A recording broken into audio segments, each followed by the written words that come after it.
Resources Committee. This is a hearing that we're holding today to consider Governor Doug Burgum of North Dakota to be the Secretary of the Interior. And it's an honor and a privilege to serve in this capacity as chairman during such a pivotal moment for our nation and issues surrounding its energy needs and land management policies. I want to extend a warm welcome to Governor Doug Burgum and to his wife, Catherine. Thank you for being here. And thank you both for joining us today. And you'll have a chance in a moment to introduce anyone else in the audience who's here with you today that you'd like to. Governor Burgum, your nomination to lead the Department of the Interior comes at an urgent time as Americans under the policies of the Biden administration are suffering from skyrocketing energy prices that drive up the cost of everything from gas to groceries, from housing to health care, to restrictive land use policies that tend to stifle growth generally. The challenges facing American families are mounting, and they're staggering. This past November, voters decided to send a clear message. They demanded bold leaders willing to break from the status quo and take a fresh approach, one less likely to result in this awful pattern of inflation in which we found ourselves over the last 4 years. Your nomination has garnered remarkable support from tribes, from organizations, businesses, and people of all stripes and backgrounds, particularly those who were most uniquely and directly affected by the U.S. Department of the Interior and its policies. The dozens of letters of support nationwide further underscore your reputation as a leader, one who's committed to change, committed to fostering relationships, and they reflect a pretty widespread confidence in your vision and in your readiness to lead this organization. The Department of the Interior, of course, plays a central role in addressing many of these challenges, particularly in states like Utah, my state, where federal land management shapes nearly every aspect of our day-to-day life because, well, the federal government owns 2/3 of the land, about 67% in my state. And there are other members of this committee who represent other public land states who understand the relationship between the department you've been called to lead and their day-to-day lives. Nearly 1/5 of the land in the United States is under the jurisdiction of the U.S. Department of the Interior. In my state, it's much higher than that, of course. And this influences everything from energy development to public land access, tribal relations, and wildlife management. In Utah, where the federal government controls more than 2/3 of the land, the impact of these policies are profound. The decisions made in Washington ripple through our economy and our communities in ways that are unmistakable and not always positive. Unfortunately, these policies have taken a troubling turn during the Biden administration, expanding national monuments like Bears Ears and Grand Staircase without meaningful input from local communities has jeopardized access and harmed the locals who call these places home.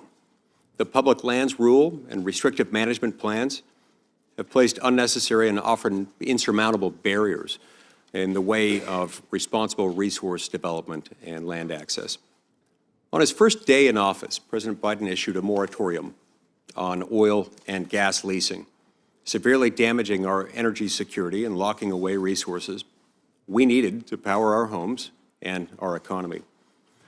Now, over time, these decisions have revealed a pattern of disregard for the multiple use mandate that federal land management is supposed to uphold and to which it's been subject for nearly 50 years. The consequences of these policies extend, of course, far beyond Utah. As wildfires devastate California, it's clear that mismanagement of public lands has consequences that often reach far beyond rural areas. Federal agencies must reevaluate their approach to wildfire prevention, prioritizing forest management strategies that mitigate the risk of catastrophic blazes. Utah and other western states know too well the devastation that these fires cause, and addressing this crisis must be a very key priority for the department. Reversing course will, of course, require bold leadership and a willingness to embrace innovative solutions.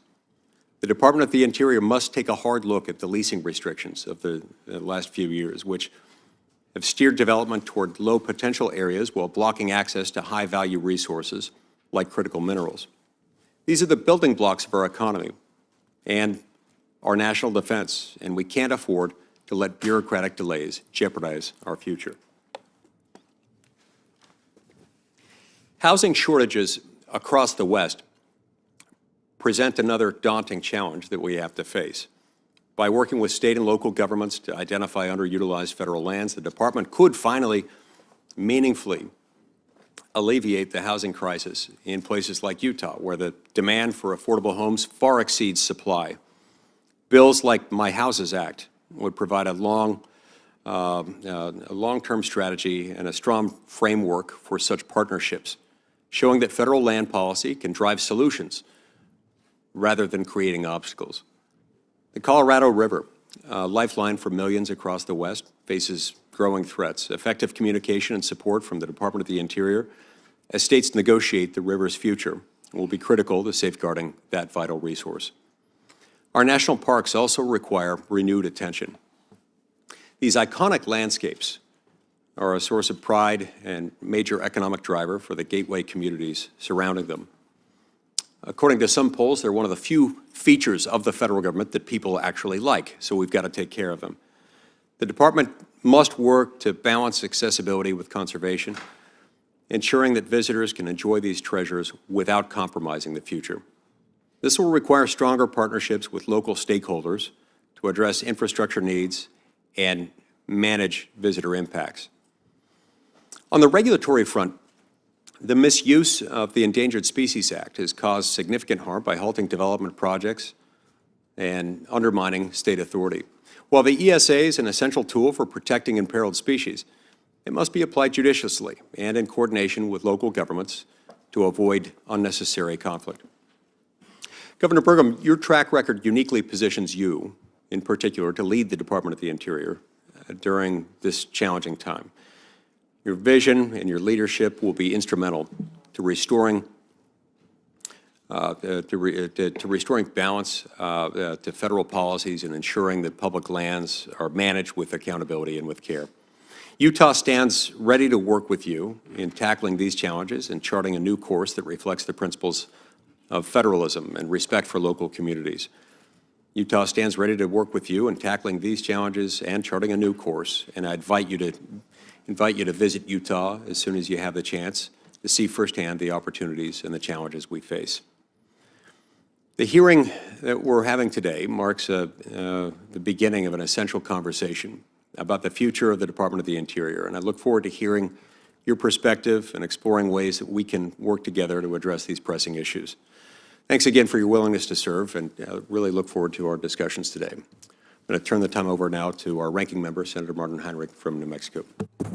Thank you, Chairman. And Governor Burgum, welcome to the Energy and Natural Resources Committee. We had a great conversation last week. I'm very much looking forward to hearing your answers to the questions today. And I too want to begin by acknowledging the horrific wildfires in California over the last couple of weeks. And having spoken to many of my members on the dais, I know you're going to get some questions about that, and in particular about firefighters and how we make sure that they are supported. The Department of Interior has responsibility for an incredibly broad array of issues, from conserving the places that Americans love to spend time with their families, to protecting and recovering our most iconic wildlife species, to delivering water to cities and farms across the West, and fulfilling our nation's trust responsibilities to tribal nations. Pretty much any job that involves responsibilities that range from elementary school students and healthcare to bison is a pretty big job. Public lands are, they're where we go to camp and hike and hunt and fish and spend time with our families. They're where our veterans go to seek the peace and solitude that their service to our country could not always provide.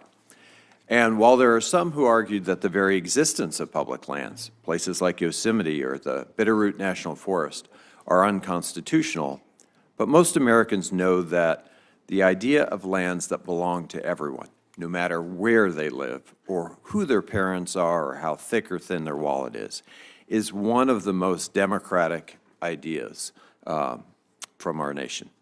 I hope you'll join me in keeping public lands in public hands. And the Interior Department is also the leader in meeting our nation's trust responsibility to tribal nations and upholding the treaty commitments that we as a nation made to tribes and their members. As a nation, as we discussed in my office, we routinely fall short of meeting those commitments. We can and we must do better. As the relentless pace of climate change brings bigger floods, hotter summers, higher winds, as we've seen in California, and diminished snowpack, which we are experiencing in New Mexico, it's also driving the long-term aridification of the western United States. Over the next 50 years, it's expected that New Mexico will have 25% less water than we have had historically. And we're not alone in that. The Colorado River, which provides drinking water for 40 million people, irrigates billions of dollars worth of crops, provides essential habitat for fish and wildlife, and will likely never return to those early 20th century flows that we used to be able to expect. Through the Bureau of Reclamation, the Department of the Interior must play an active role in helping the West transition to that new water reality. And as you know, the Interior Department is also an energy department.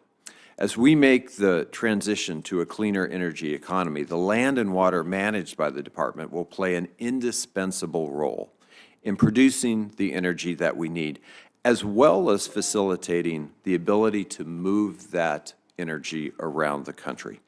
From geothermal and hydrogen to solar and wind, the department's work is at the center of our energy future. Governor, I very much look forward to hearing your plans on all of these topics and more, and I think we'll have some very active questions from all of our members today. Thank you, Senator Heinrich. We're now going to hear introductions from the North Dakota delegation. First, we'll hear from Senator Hoeven, and then a moment from Senator Kramer. Thank you, Chairman Lee, and also Ranking Member Heinrich. Appreciate that, and thanks for holding this hearing today. Doug, Governor, welcome to you. And Catherine, welcome to you, and Doug, to your whole team. It's great to see you guys. Thanks for your just incredible service on behalf of North Dakota. And it really is an honor today to introduce you to our Energy and Natural Resources Committee. Senator Kramer, welcome to you as well. Good to have you here. I'm not sure where to start. I've known Doug for more than 30 years, and we've been working in various capacities for the duration, and as well as just being a very good friend, both Doug and Catherine to myself and my wife, Mikey. So on behalf of her as well, greetings, and thanks for your willingness to serve. Of course, grew up in Arthur, North Dakota, and then went to school at NDSU State University, home of the Bison, the mighty Bison, and then I went to a lesser-known school for Stanford, I think, for an MBA, right? But after that, went to work for McKinsey Consulting. My staff wrote up this beautiful, introduction, but I think I'm just going to talk a little bit about our shared time together and friendship. Came back, and actually there was this nascent software company, Great Plains Software, and he, along with some of his relatives, mortgaged a family farm and bought it on a flyer, and went to work and started hiring these kids from across, young people from across North Dakota, to develop this the software company. And I went to his office, I don't know, a long time ago, over 30 years ago, and he was in there, he was just putting these 8x8, I guess, floppy disks into sleeves, and then he put them into boxes, and then putting them into larger boxes, and they were shipping. And I said, Doug, what is this? What are you doing? Well, I then learned all about, if you know Doug, you know what I mean, it's true, all about PC software. And he built that company up, sold it, or went public in 1997 with it, sold it to Microsoft in 2001, and that became Microsoft Business Solutions. And so Microsoft Business Solutions today had its genesis in Great Plains Software. Doug ran Microsoft Business Solutions for a number of years, kept it there in Fargo. It was the largest location for Microsoft outside of Bellevue, Washington, and it had, I don't know, 2,000 or more North Dakotans working for him from across the state. Left that after a while, started some more companies, went into philanthropy, including some really great things for our North Dakota State University and many other things. Revitalized, in many respects, downtown Fargo with his real estate development. And in 1997, when I was governor, I gave him the Theodore Roosevelt Rough Rider Award, which is our highest award. And I can remember him looking at me at the time and going, gee, John, I hope I am not done accomplishing things. And obviously you weren't, Doug. Ran for governor in 2016, won. Ran again in 20 and won overwhelmingly, mostly because of Catherine, we think, but won by a big majority. Did a great job as governor. Ran for president, and actually was the first of the presidential candidates when he left the race to endorse President Trump. And President Trump, right from the get-go, and Kevin will tell you the same thing, when we talked to him about Doug, he was really excited about Doug from the jump. And I'm thinking, well, the guy ran against you, really? You know, but he never had anything but great things to say about Doug and, of course, Catherine, which we all understand. But he endorsed President Trump. And what Trump saw was somebody who truly understands energy. And the Trump administration has such a big energy agenda that he knew this was the guy to lead it. So it's not just about leading the Department of Interior secretary, but leading the National Energy Council. And that's what President Trump has really seen in him. But that being said, because there's a lot of things that Interior touches. I mean, this is a guy that loves the outdoors. He's got a ranch. He loves to be outside, riding horses, you know, rounding up cattle. He loves to hunt. So he loves the outdoors. He loves the national park system. He's a historian.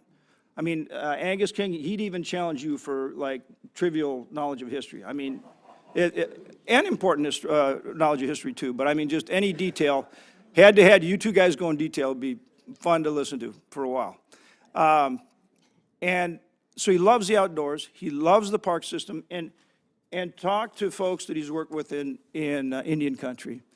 Every single tribe in North Dakota, we have 5 reservations, and we have a lot more tribes than that, but every single tribe has endorsed him. Mr. Chairman, I ask that these letters be introduced into the record. Without objection. And more than 180 different tribes across the country have endorsed him too. That says something. That says something about a guy who's willing to sit down and talk to folks. And this is a guy that fits this job. He really does. He covers all the bases. And so I hope everybody on this committee will take time and visit with him, because I think, and understand him where he's coming from, and understand that he will take time to understand your issues and work with you, because I think you'll find this is the right man, the right fit for this job. Thank you, Mr. Chairman. Senator Cramen. Thank you, Chairman Lee and Ranking Member Heinrich, and congratulations to both of you on your leadership of this important committee. And it was great to listen to John. And by the way, let me just start out by doing what I always do best, and that is agree with John Hoeven. It's worked very well for me in my career. But what struck me right away is that as he starts talking like a governor, as I look around the room, and he brings up Angus, and I'm thinking, well, I'm in the former governor's club, for crying out loud. You guys you're going to have a lot of great things to talk about. You know, there's so much to be said, and John has done it very, very well. So I'm just going to highlight a couple of things. And to John's point about President Trump's confidence in Doug Burgum, he called me a lot, the president did. He even called me when Doug was his opponent and said, I like that Doug Burgum guy a lot. And he said, he's just so smart, and he's so good, and he's got a big brain, and he understands everything. And I said, he does. He does. And he'll be very, very, very valuable to you in your service. And I think as a consumer, as Governor Burgum and First Lady Catherine are consumers of these incredible federal assets of ours, our great rich properties, as recreators, understanding the value that it brings to agriculture, that they bring to extraction, responsible extraction of minerals. I think one of the things that oftentimes maybe doesn't get talked about with Governor Burgum is He's not just an oil man from an oil and gas producing state. He is first and foremost a conservationist. He is from the land of Roosevelt. And he absolutely relentlessly carried the ball to ensure that the Theodore Roosevelt Presidential Library gets built, and that it gets built in Medora, North Dakota, at the gateway to Theodore Roosevelt National Park, so that it could become the symbol of responsible extraction of minerals, responsible production of federal assets in a way that both exercises great care for the land and the water and the air, as well as great economic opportunity for the people that own these assets. That's a remarkable balance that he brings to this.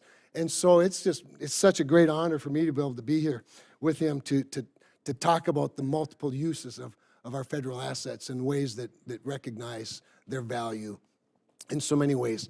And then I want to, and I'll just wrap up with this because John just did such a great job, but I want to read one short paragraph from one of the letters from one of our tribes. And I know that many tribes throughout the country have written letters.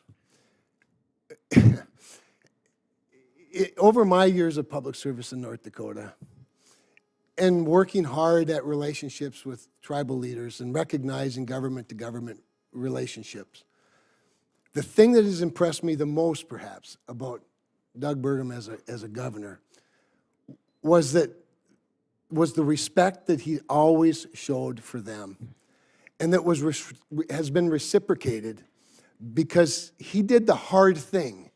He earned a trust that had been lost, not by former governors so much as just history. As history, it's hard work to do that, and so I'm just going to close, Mr. Chairman. I just want to read a paragraph from Chairwoman Janet Elkire from Standing Rock Sioux Tribe in North and South Dakota. Probably one of the bit more challenging relationships in recent years has been over the Dakota Access Pipeline and that particular tribe, which could, with different leadership, could have divided people in a big way. But even through that, through all of that, he earned their support. And I'm just going to read this short paragraph, and then I'll end with that, with my thanks to you for allowing me this opportunity, and my thanks to you, Doug, for allowing me this blessing. Governor Burgum understands the Native American dynamic, which, if you're non-Native, can be difficult to maneuver. But he does it well. He understands the importance of honoring traditional values and culture, promoting family first, remembering who we are and where we came from, the struggles we endure, and community wellness. And so it's just my honor to be able to introduce him today and look forward to a successful confirmation and working together. Thank you, Mr. Chairman. Thank you, Senator Kramer, and also Senator Hoeven. Governor Burgum, the rules of the committee require that, quote, at any hearing to confirm a presidential nomination, the testimony of the nominee shall be under oath. Accordingly, if you'll please stand and raise your right hand, I'll administer the oath. Do you solemnly swear that the testimony you're about to give to the Senate Committee on Energy and Natural Resources shall be the truth, the whole truth, and nothing but the truth? I do. Thank you. Now, before I have you begin your opening statement, I'll ask 3 questions that are addressed to each nominee who comes before the committee. First, will you be available to appear before this committee and other congressional committees to represent departmental positions and respond to issues of concern to the Congress? Yes. Are you aware of any personal holdings, investments, or interests that could constitute a conflict of interest or create the appearance of such a conflict, should you be confirmed and assume the office to which you've been nominated by the President? No. And are you involved, or do you have any assets that are held in a blind trust? No, I do not. Okay. I'll invite you now to introduce your family before you give your opening statement. Well, good morning. Thank you, Senator Lee. Thank you, Senator Heinrich. Grateful to have the opportunity. Thank you for your leadership on this committee. And I do want to begin with gratitude, as I always do, with a special thank you to my friends, Senator Hoeven, Senator Kramer, not just for their kind words this morning, but their incredible service to the country and to North Dakota over their lifetimes. And Senator Lee, as you acknowledged, I'm deeply grateful for the support of all of my friends, my family, especially our 3 kids, and my amazing and courageous former First Lady and my wife, Catherine Burgum, who's joining me here today. It's certainly an honor to have been nominated by President Trump to serve as the 55th Secretary of the Interior.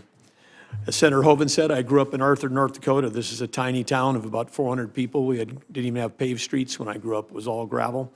And it was 400 if you counted everybody that was also staying in the Good Samaritan home. That's how we got to 400.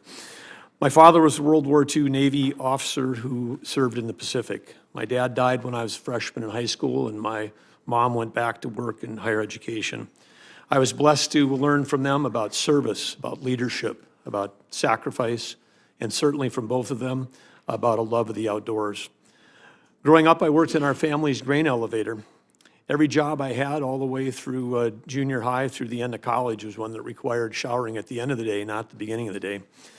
And I even worked my way through undergrad at North Dakota State as a chimney sweep, which I loved that job because it was one that you could move up fast and always stay in the black. I thought it was the perfect career.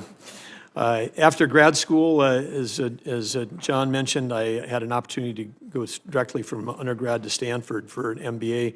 And then later I was working in Chicago. I saw my first Apple II computer. And that was the moment, literally, where I said, I need to get into the software business. And I'd inherited 160 acres of farm ground from my dad, and I literally bet the farm on that tiny software startup called Great Plains. With a dream and hardworking team members, we grew to a global public company with over 2,000 team members serving 140,000 businesses in over 100 countries around the world.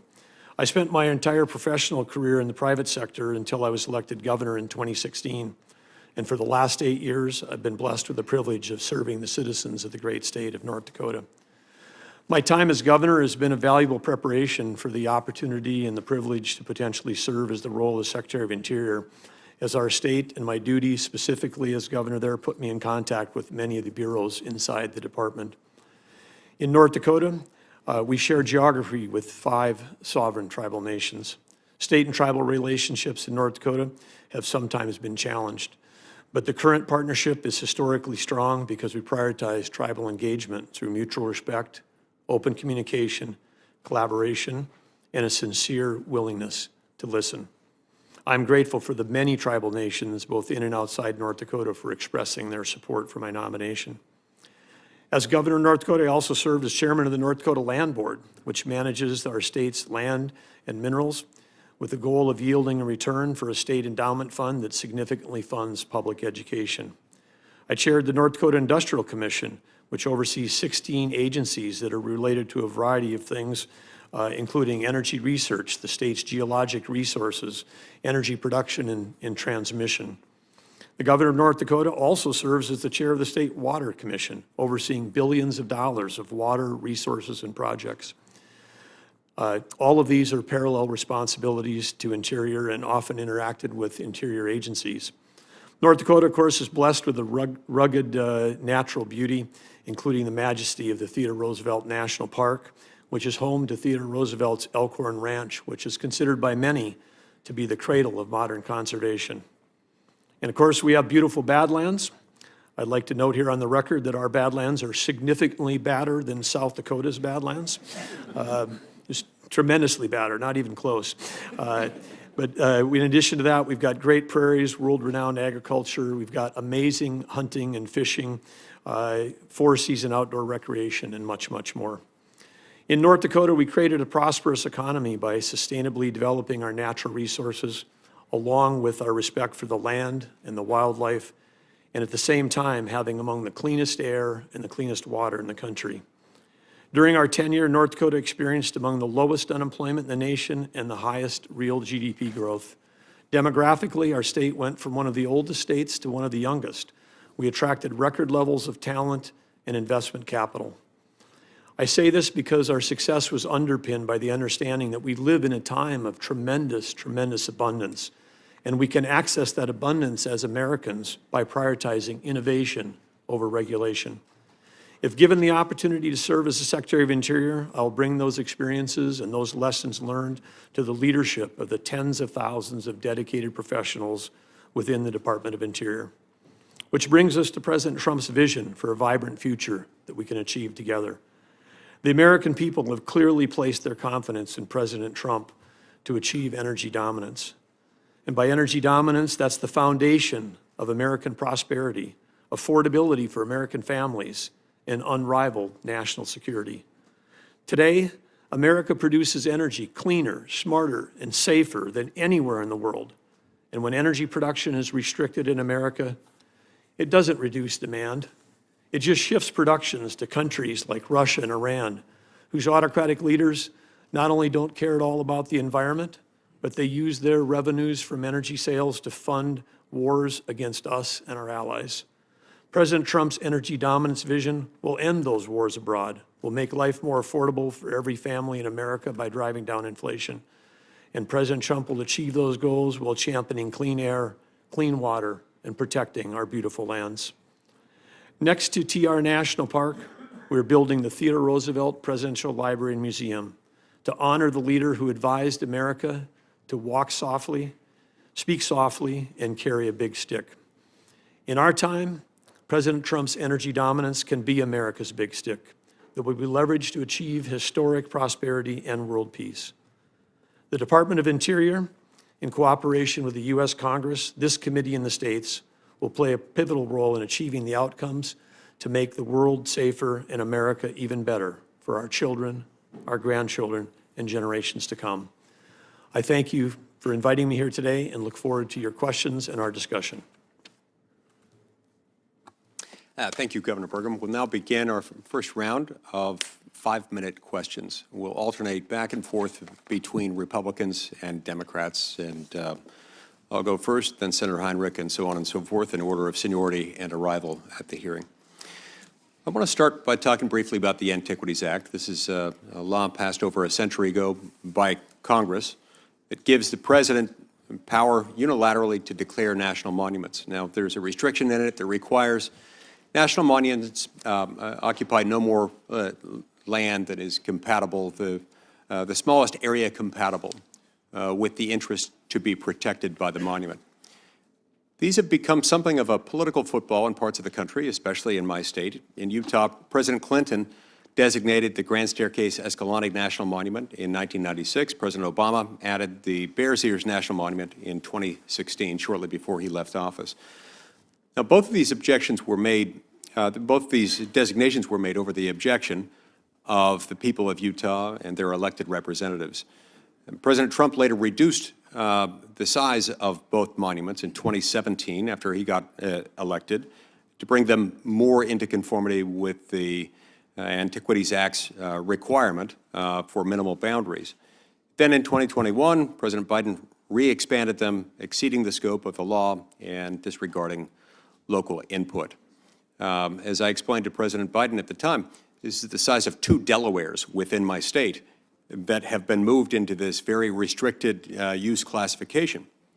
The point is not that there aren't beautiful things to protect in the state, but the line was drawn so big and the monument was made so expansive, in part because local leaders weren't consulted, and to the extent that they were heard, their counsel was ignored. So, Governor Burgum, I'd like to invite you to when you visit Utah, to meet with those whose voices were ignored by the Biden administration during those monument re-expansions. Will you work with me to try to fix that current mess and try to figure out how best to proceed, and to make sure that the Antiquities Act designated monuments don't exceed the restriction within the statute itself? Well, thank you, Senator Lee, for that important question. The 1905 Antiquities Act, of course, was signed into law by President Roosevelt himself, and it was, as you stated multiple times, it states very clearly that it's smallest possible area to protect those objects to be protected. And its original intention was really to protect, as it says, antiquities, areas like, I would say, Indiana Jones type archaeological protections. These are essential that we protect these areas as a country, and that's what the law was intended.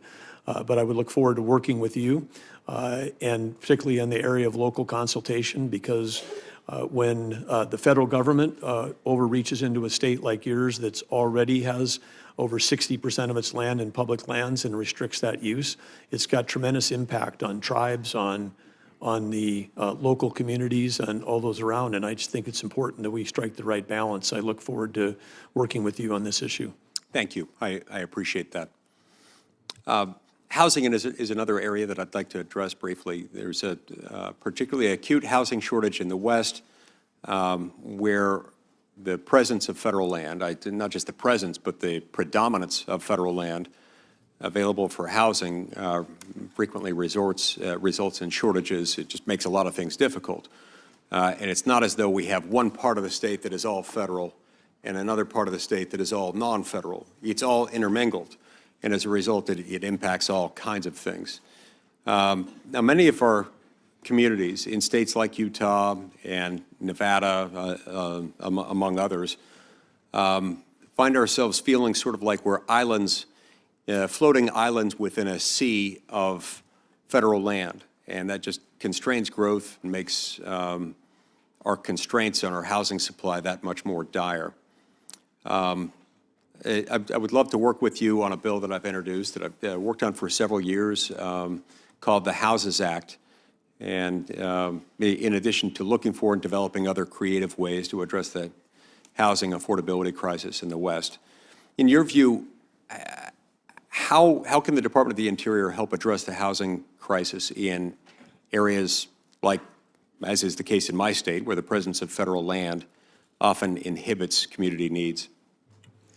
Well, understand that one of the great challenges we're facing in this nation right now is housing affordability. And in my discussion and friendship with Governor Spencer Cox of your state, know that it's a high priority for him and for the state.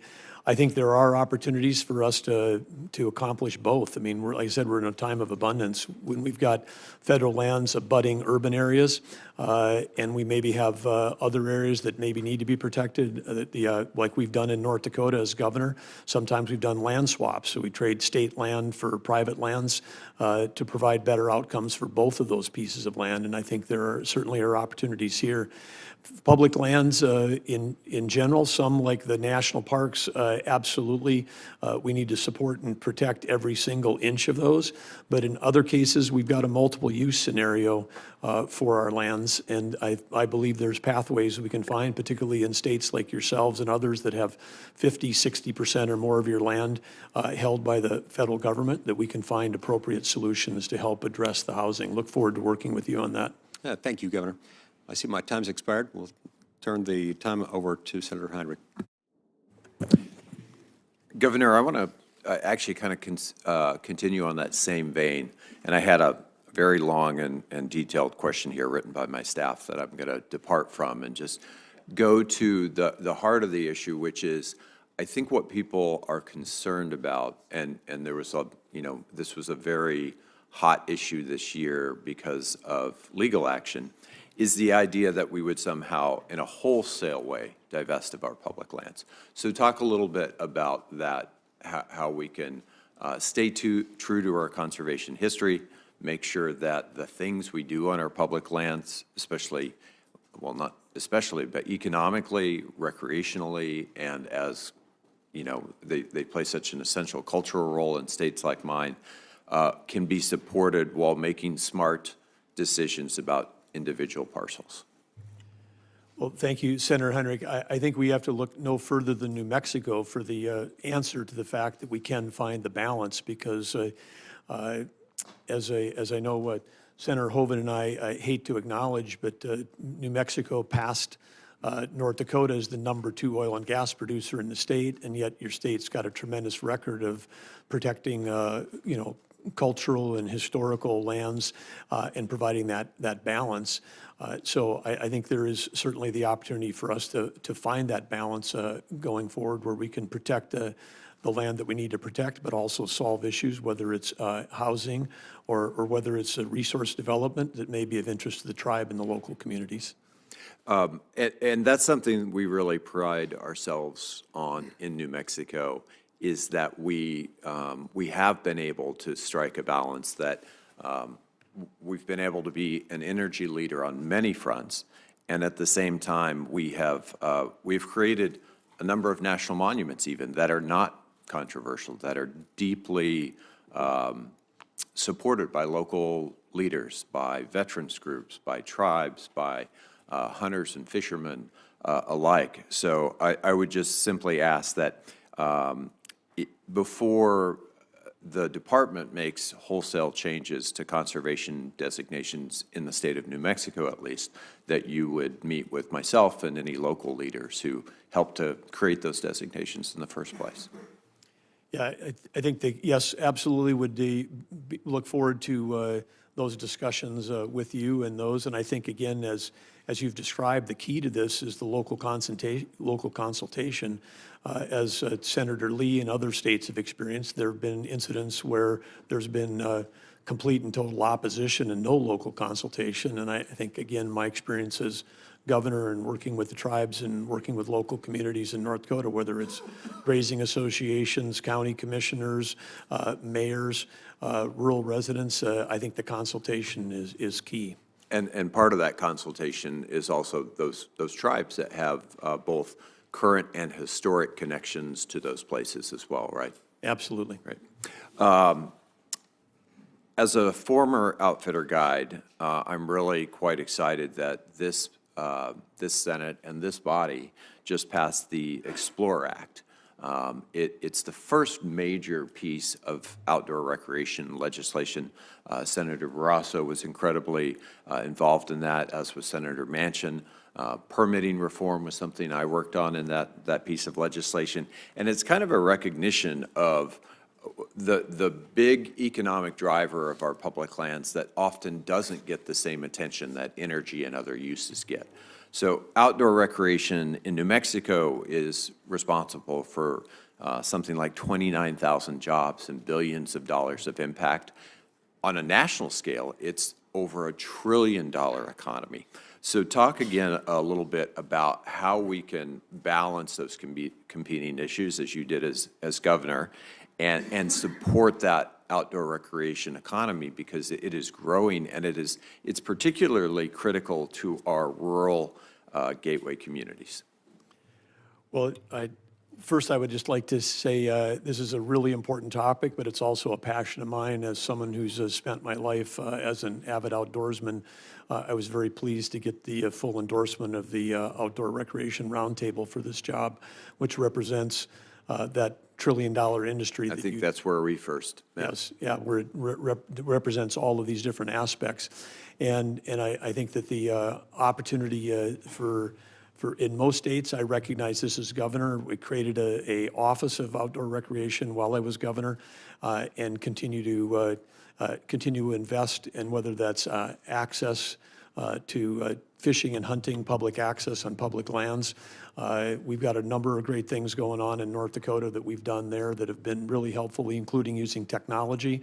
We took all the posting requirements in our state. We got all the landowners, the pheasant hunters, all the waterfowl hunters, got everybody to agree on that. And we created a tool where, even for hunting, you can look on your phone and find out whether the land is posted or not posted.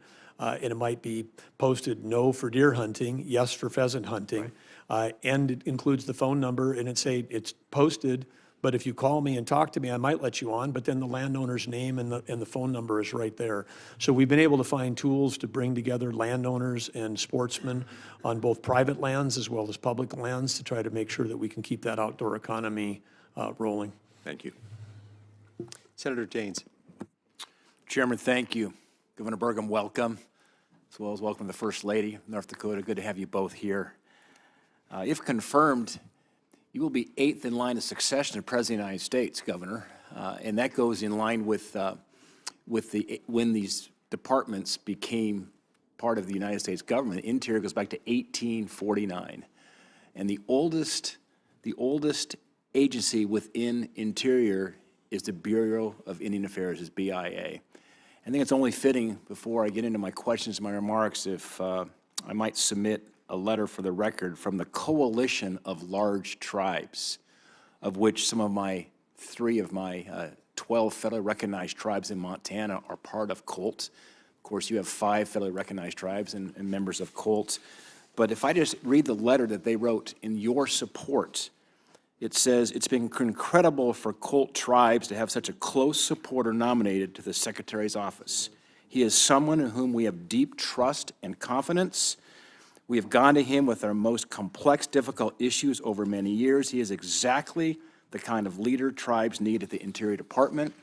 And they close in the letter by saying this: Governor Burgum has COLT's highest recommendation and endorsement to serve as the next Secretary of the Interior. Mr. Chairman, I'd like to submit this letter for the record. Without objection. Governor, last week, the Fish and Wildlife Service denied Montana and Wyoming's petitions to delist the greater Yellowstone ecosystem and Northern Continental Divide ecosystem grizzly bears because these two populations have exceeded recovery targets by so much that the service no longer believes these two populations are even distinct. We should be celebrating the fact that grizzly bear has recovered, is an example of a great species now that has recovered and is prolific across these ecosystems. But sadly, this ruling coming out of FWS punishes Montana's successful grizzly bear recovery efforts. It's really completely backwards. We should be celebrating the recovery, but instead, we are now having to sacrifice to adjust living with the bears, whether it's predation losses by livestock producers as well as human safety. Sadly, many Montanans have been killed, badly mauled by grizzly bears.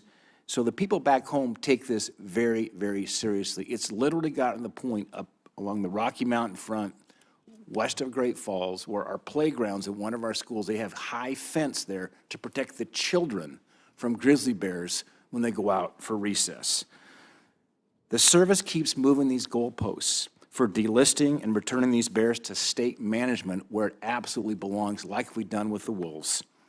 The service set recovery numbers at 500 and 800 respectively for the greater Yellowstone ecosystem and the Northern Continental Divide ecosystem. The most recent estimate is now, best science, 2,100 bears in these two ecosystems. Governor Burgum, would you acknowledge that the data shows the recovery of these two populations and commit to working with me to delist them? Well, Senator Daines, I'm aware of the data, and this is a super important issue. I know it to Montanans. It's important to people also in Wyoming and Idaho. And I'm with you. We should be celebrating when species come off the endangered species list, as opposed to fighting every way we can to try to keep them on that list, because, as you say, the complications. And the other thing you mentioned in your remarks is also the state. Having been a governor, I understand how dedicated the state fish and wildlife representatives are from Montana, from Wyoming, from North Dakota, South Dakota. I mean, all of the folks. As the chair of Western Governors, I came to understand how dedicated those state officials are. I think there's a belief that when they come off of federal protection that they're unprotected. No, they're managed as they are all the other species in the state by the locals who've got the closest data. So yes, I pledge to work with you on this issue. Thank you, Governor. The Biden administration has been slow walking 3 critical permits for coal mines in Montana. The Bull Mountain mine south of Roundup, the Rosebud mine that supplies coal for Colstrip, and the Spring Creek mine in southeast Montana are all desperate need right now to finalize permits. The Bull Mountains mine has already had to lay off hardworking Montanans because the Biden's Office of Surface Mining has refused to finish the needed reviews. My question is, when confirmed, will you prioritize completing these permits so Montana families don't lose their jobs? Senator Daines, this is part of a larger crisis our nation is facing around electricity. We have a shortage of electricity, and especially we have a shortage of baseload. We know that we have the technology to deliver clean coal. We're doing that in North Dakota. Senator Hoeven and others began these efforts over 2 decades ago, but we have an opportunity to decarbonize, produce clean coal, and with that, produce reliable baseload for this country. And so, again, we are absolutely would want to work with you on this issue, because this is something that's critical to our national security. Without baseload, we're going to lose the AI arms race to China. And if we lose the AI arms race to China, then that's got direct impacts on our national security in the future of this country. Mr. Chairman, I'm a little bit, one just final statement to read, and I'll complete my questions. I want to quickly close by highlighting the importance of a bill that I'm working with Senator King of Maine. We co-chair the National Parks Subcommittee. We're proud of the fact that no matter which way the gavel goes, it goes back and forth over time in the U.S. Senate. Angus King and I are always co-chairs as we work together on behalf of our national parks. I'm working with him to reauthorize the National Parks and Public Land Legacy Restoration Fund. This is critical to address the deferred maintenance challenge we face with our great public lands. President Trump signed the greatest conservation win in 50 years when he signed the Great America Outdoors Act, and I thank Vice Chairman Heinrich for helping so much and getting that across the finish line. He signed that in 2020. I hope I can count on your support for reauthorizing this program. You can, absolutely. We have the Great American Outdoors Act by President Trump was a great step forward, but I know from my own personal experience, Governor of North Dakota, and working with the Theodore Roosevelt National Park, that the amount of deferred maintenance that we have is probably even greater today across the park system than it was when that bill was passed. And so we have to continue to invest in our national parks. Great. Thank you, Governor. Senator Hirona. Thank you, Mr. Chairman. Welcome. As part of my responsibilities to ensure the fitness of nominees before any of the committees on which I sit, I asked the following 2 initial questions. First is, since you became a legal adult, have you ever made unwanted requests for sexual favors or committed any verbal or physical harassment or assault of a sexual nature? No, Senator, I have not. Have you ever faced discipline or entered into a settlement related to this kind of conduct? I have not. We received your testimony late yesterday, and you noted that, and quote, President Trump's energy dominance vision will end wars abroad, end quote. And President Trump has directed you to expand oil and gas drilling on a massive scale, which will lead to increased burning of fossil fuels. Now, the scientific consensus is that burning fossil fuels is a primary human cause of climate change. In 2017, then Secretary of Defense James Mattis, appointed by then President Trump, told the Senate Armed Services Committee that, quote, climate change is impacting stability in areas of the world where our troops are operating, end quote. In 2014, Secretary of Defense Chuck Hagel said that climate change is a critical national security threat and a threat multiplier. Now, these are 2 secretaries of defense. They know something about war. Were you aware that they testified before the Senate Armed Services Committee on a number of times that burning more fossil fuel is actually going to not result in the end of wars, but could very well exacerbate and cause wars? Were you aware of this testimony? Senator, no, I'm not aware of that specific testimony, but I do know that, that within fossil fuels, the concern has been about emissions, and within emissions, we have the technology to do things like carbon capture to eliminate harmful emissions. Well, the fact of the matter is that you have military leaders who acknowledge that climate change is a major issue. And for you to take the position that, that you're going to engage in active actions that will result in the burning of more fossil fuel, it's troubling.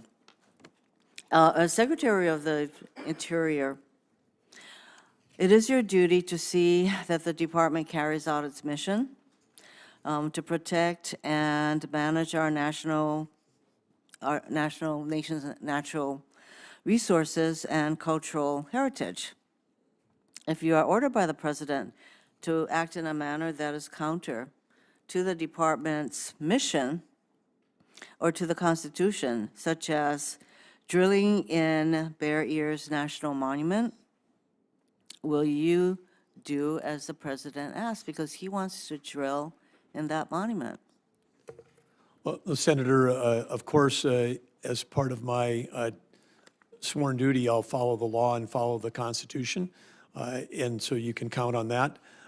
And I have not heard of anything about President Trump wanting to do anything Well, he certainly other wants than to. advancing energy production for the benefit of the American people. We in a all know legal that way. the president wants to drill, baby, drill. And in your testimony, you say that he has a energy dominance vision. So I would ask you that, should you be confirmed that you will have these kinds of matters that you'll have to decide, are you going to drill in a monument? Are you going to protect our natural resources? Or are you going to drill, baby, drill? So I raise that as a concern with you going forward. Compacts of free association. Last year, Congress renewed our compacts of free association, and that comes within the purview of Interior. It involves Palau, Micronesia, and the Marshall Islands. I would like to get your commitment to implement the new compacts of free association in accordance with the bipartisan law that was enacted last year. Well, Senator, these Pacific Islands, in addition to the three that you mentioned that are part of the compact, but also the others that are under the insular areas of Interior, are all critically important to national security for the United States of America. All of them have important military implications. All of these are places where U.S. sailors fought and died during World War II. And with the aggression that China is showing in the Pacific, it's more important that we support them more than ever. I know that Hawaii plays an important role, including in things like with medical care for those residents of those islands, and I think it's important that the federal government does its share as opposed to putting the load on the state. Thank you. It sounds as though you have familiarity with the compacts, for which I am gratified. Thank you, Mr. Chairman. Thank you. Senator Justice.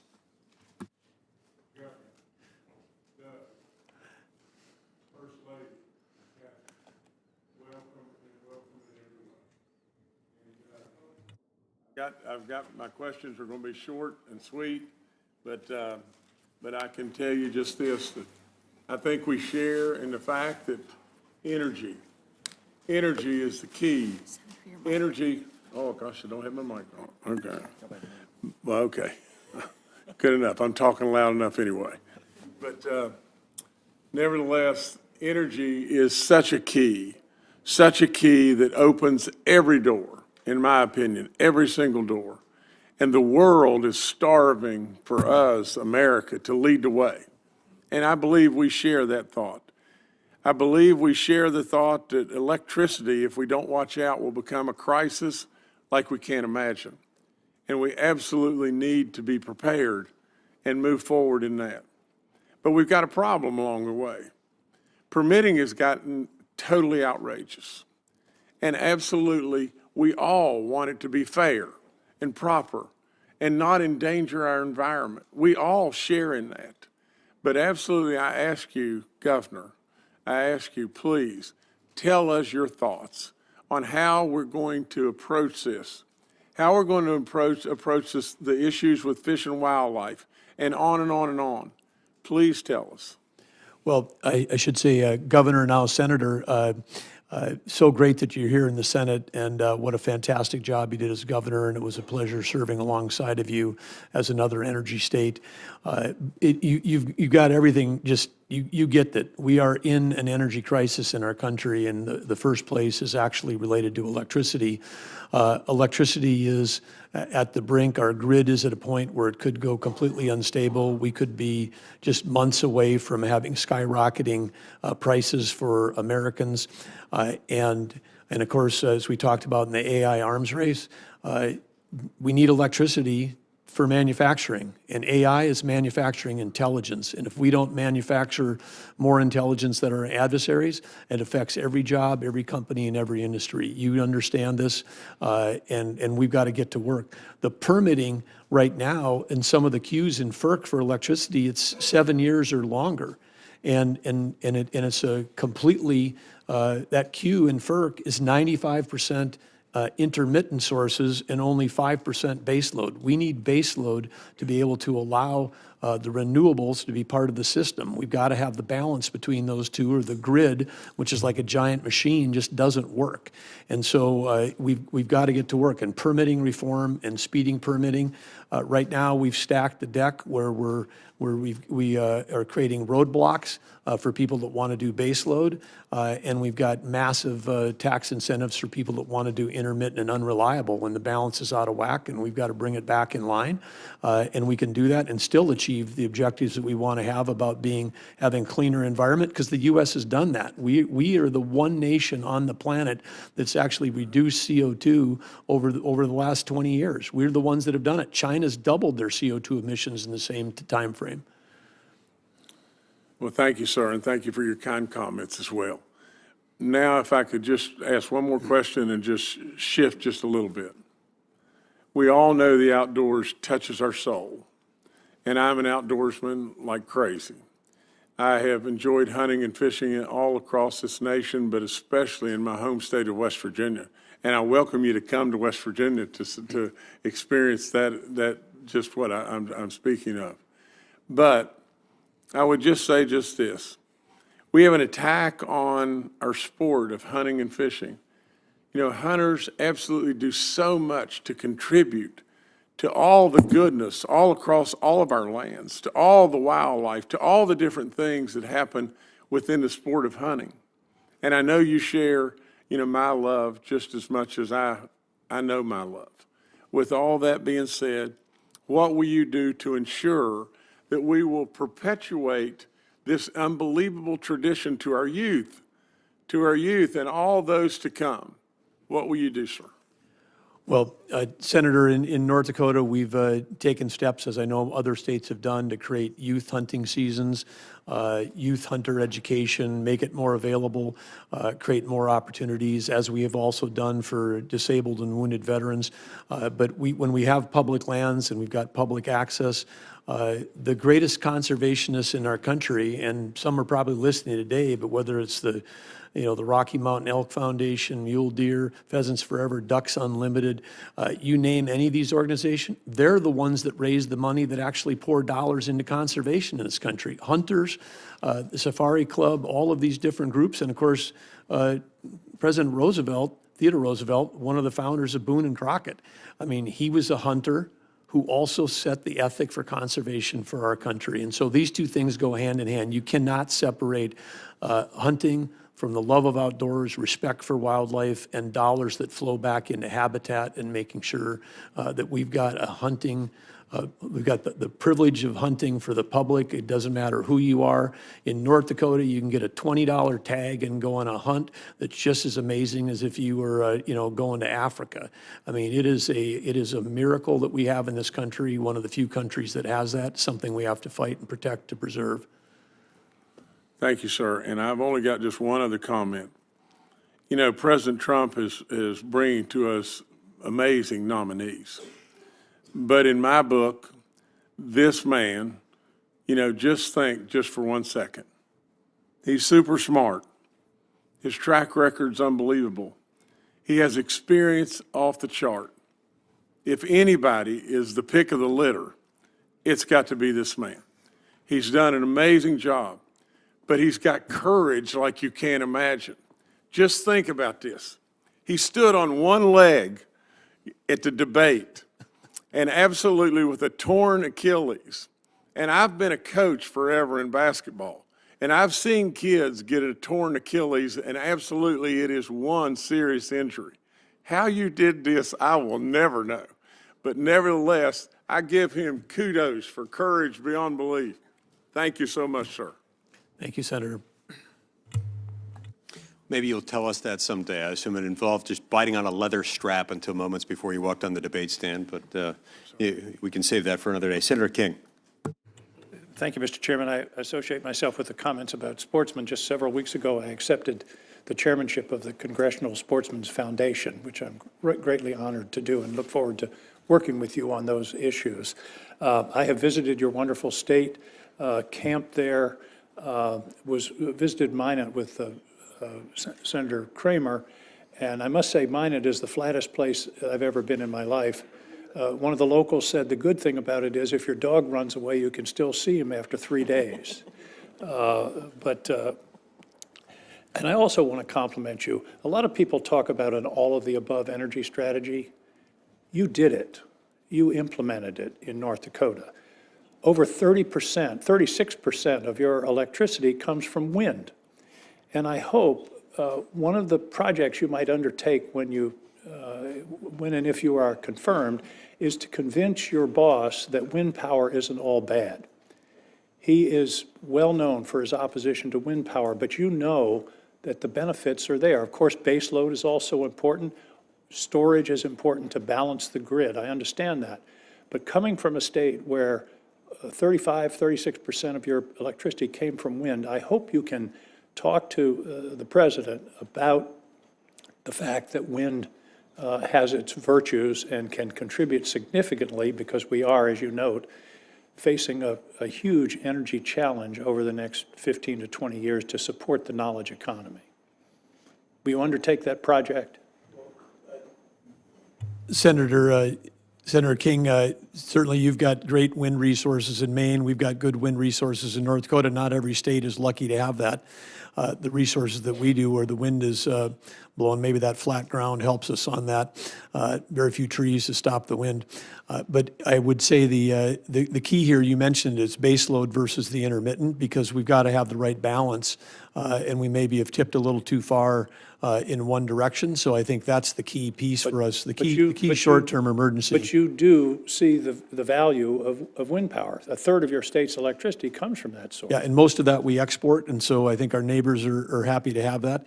But I would also say that, again, it is we need an all-of-the-above strategy. It's what we've had in North Dakota. And a balanced it's grid. It's a balance, but we need more. We need more, and the thing we're short of most right now is base load. Well, Maine has an asset similar to yours offshore. And the Department of the Interior executed several leases recently. I hope I can have your commitment to continue with those leases. They will produce enough energy for all the homes in Maine, New Hampshire, and Vermont. It's an enormous resource in the Gulf of Maine that can provide significant energy. As you may know, the capacity factor of offshore wind is significantly higher than terrestrial wind.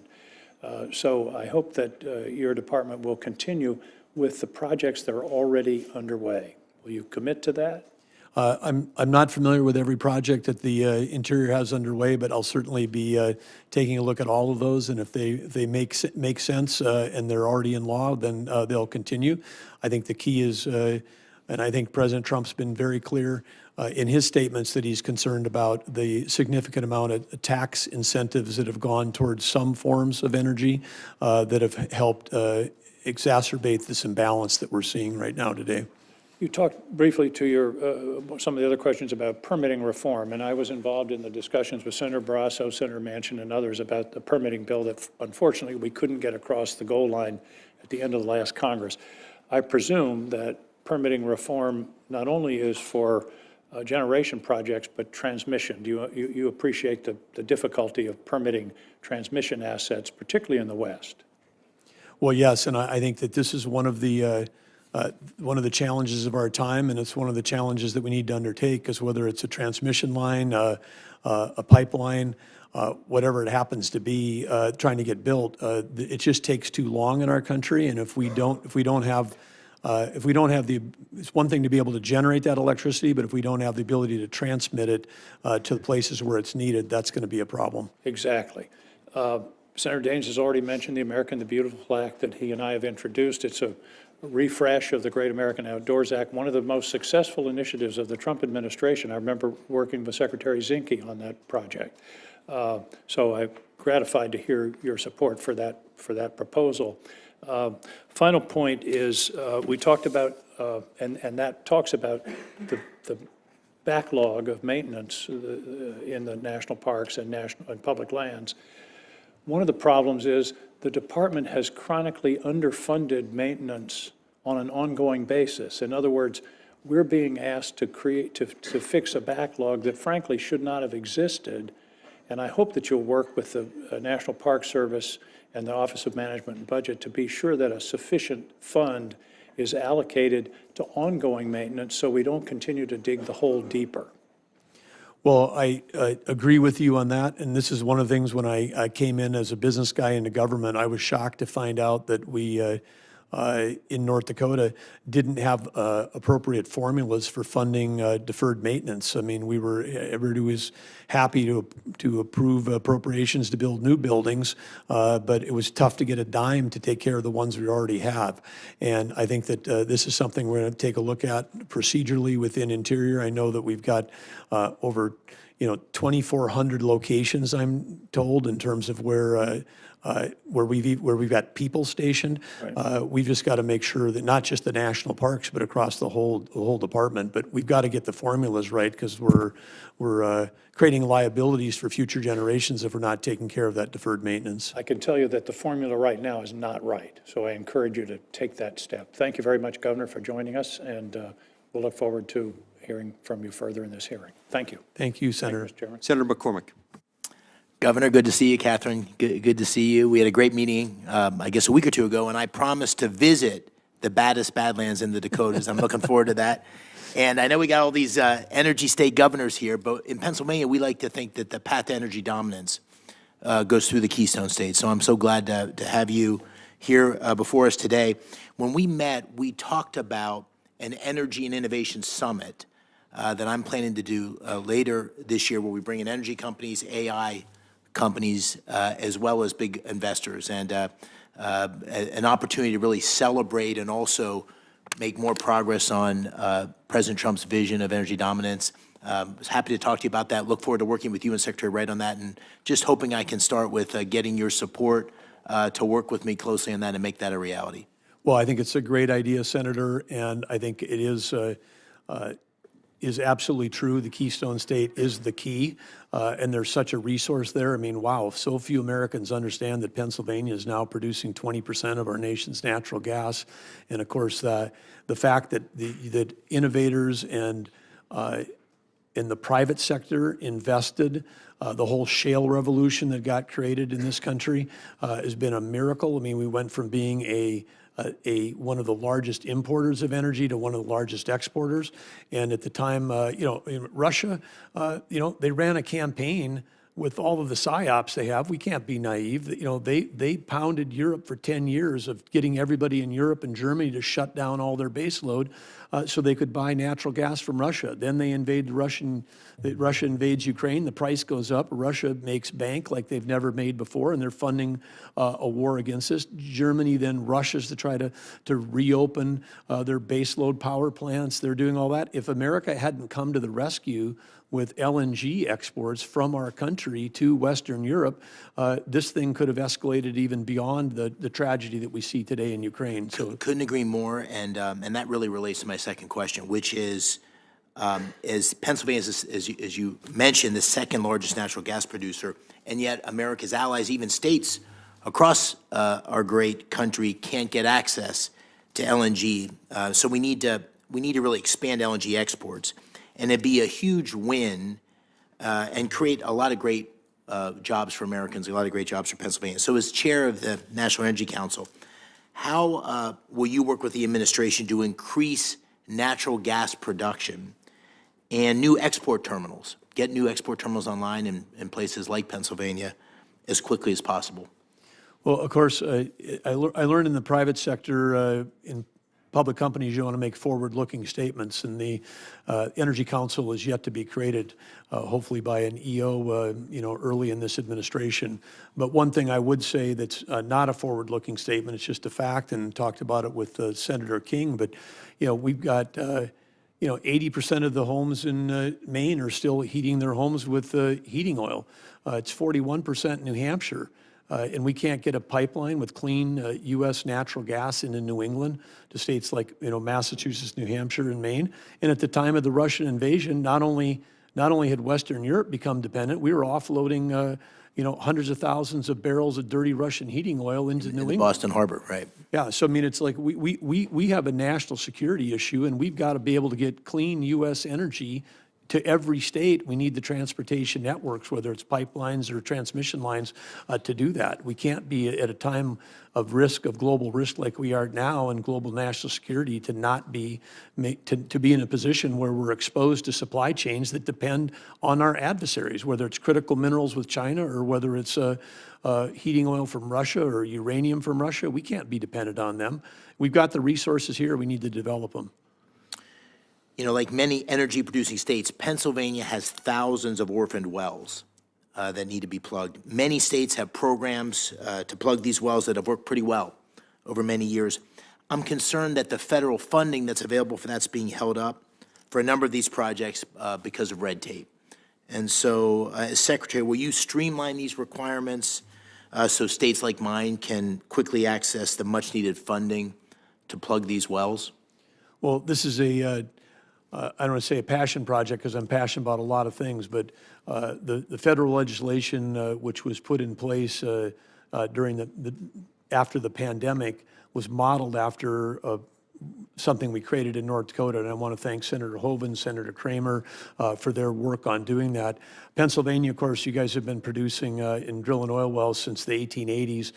North Dakota's first one wasn't until 1951, so ours were all easier to track of. We've got ours down now in North Dakota to under 200. There are other states that have tens of thousands of abandoned orphan wells, and this is something from an environmental standpoint we've got to take care of. The technology's there, we can clean it up, and there's ways to do that, and it can be great for the local economy, great for reclamation. There's a way to do it. So I've got a lot of knowledge in this area, and you can count on my support to make sure that we've got a Look forward to working with you on take that. care of this. I mean, part of it, the U.S. can be energy dominant, but we have to maintain the path which we're on. We do it cleaner, safer, and smarter than anybody else in the world, and we have to maintain that. Thank you. Senator Cortez Masto. Thank you. Governor, good to see you again. Thank you for meeting with me. Welcome to your wife, Catherine. It's a good name. Thank you very much. Let me just, we talked a little bit about this, but I want to bring this to the public as well, because Senator Lee and I do have a lot in common when it comes to our public lands. That most of the lands in the state of Nevada, about 85%, are owned by the federal government.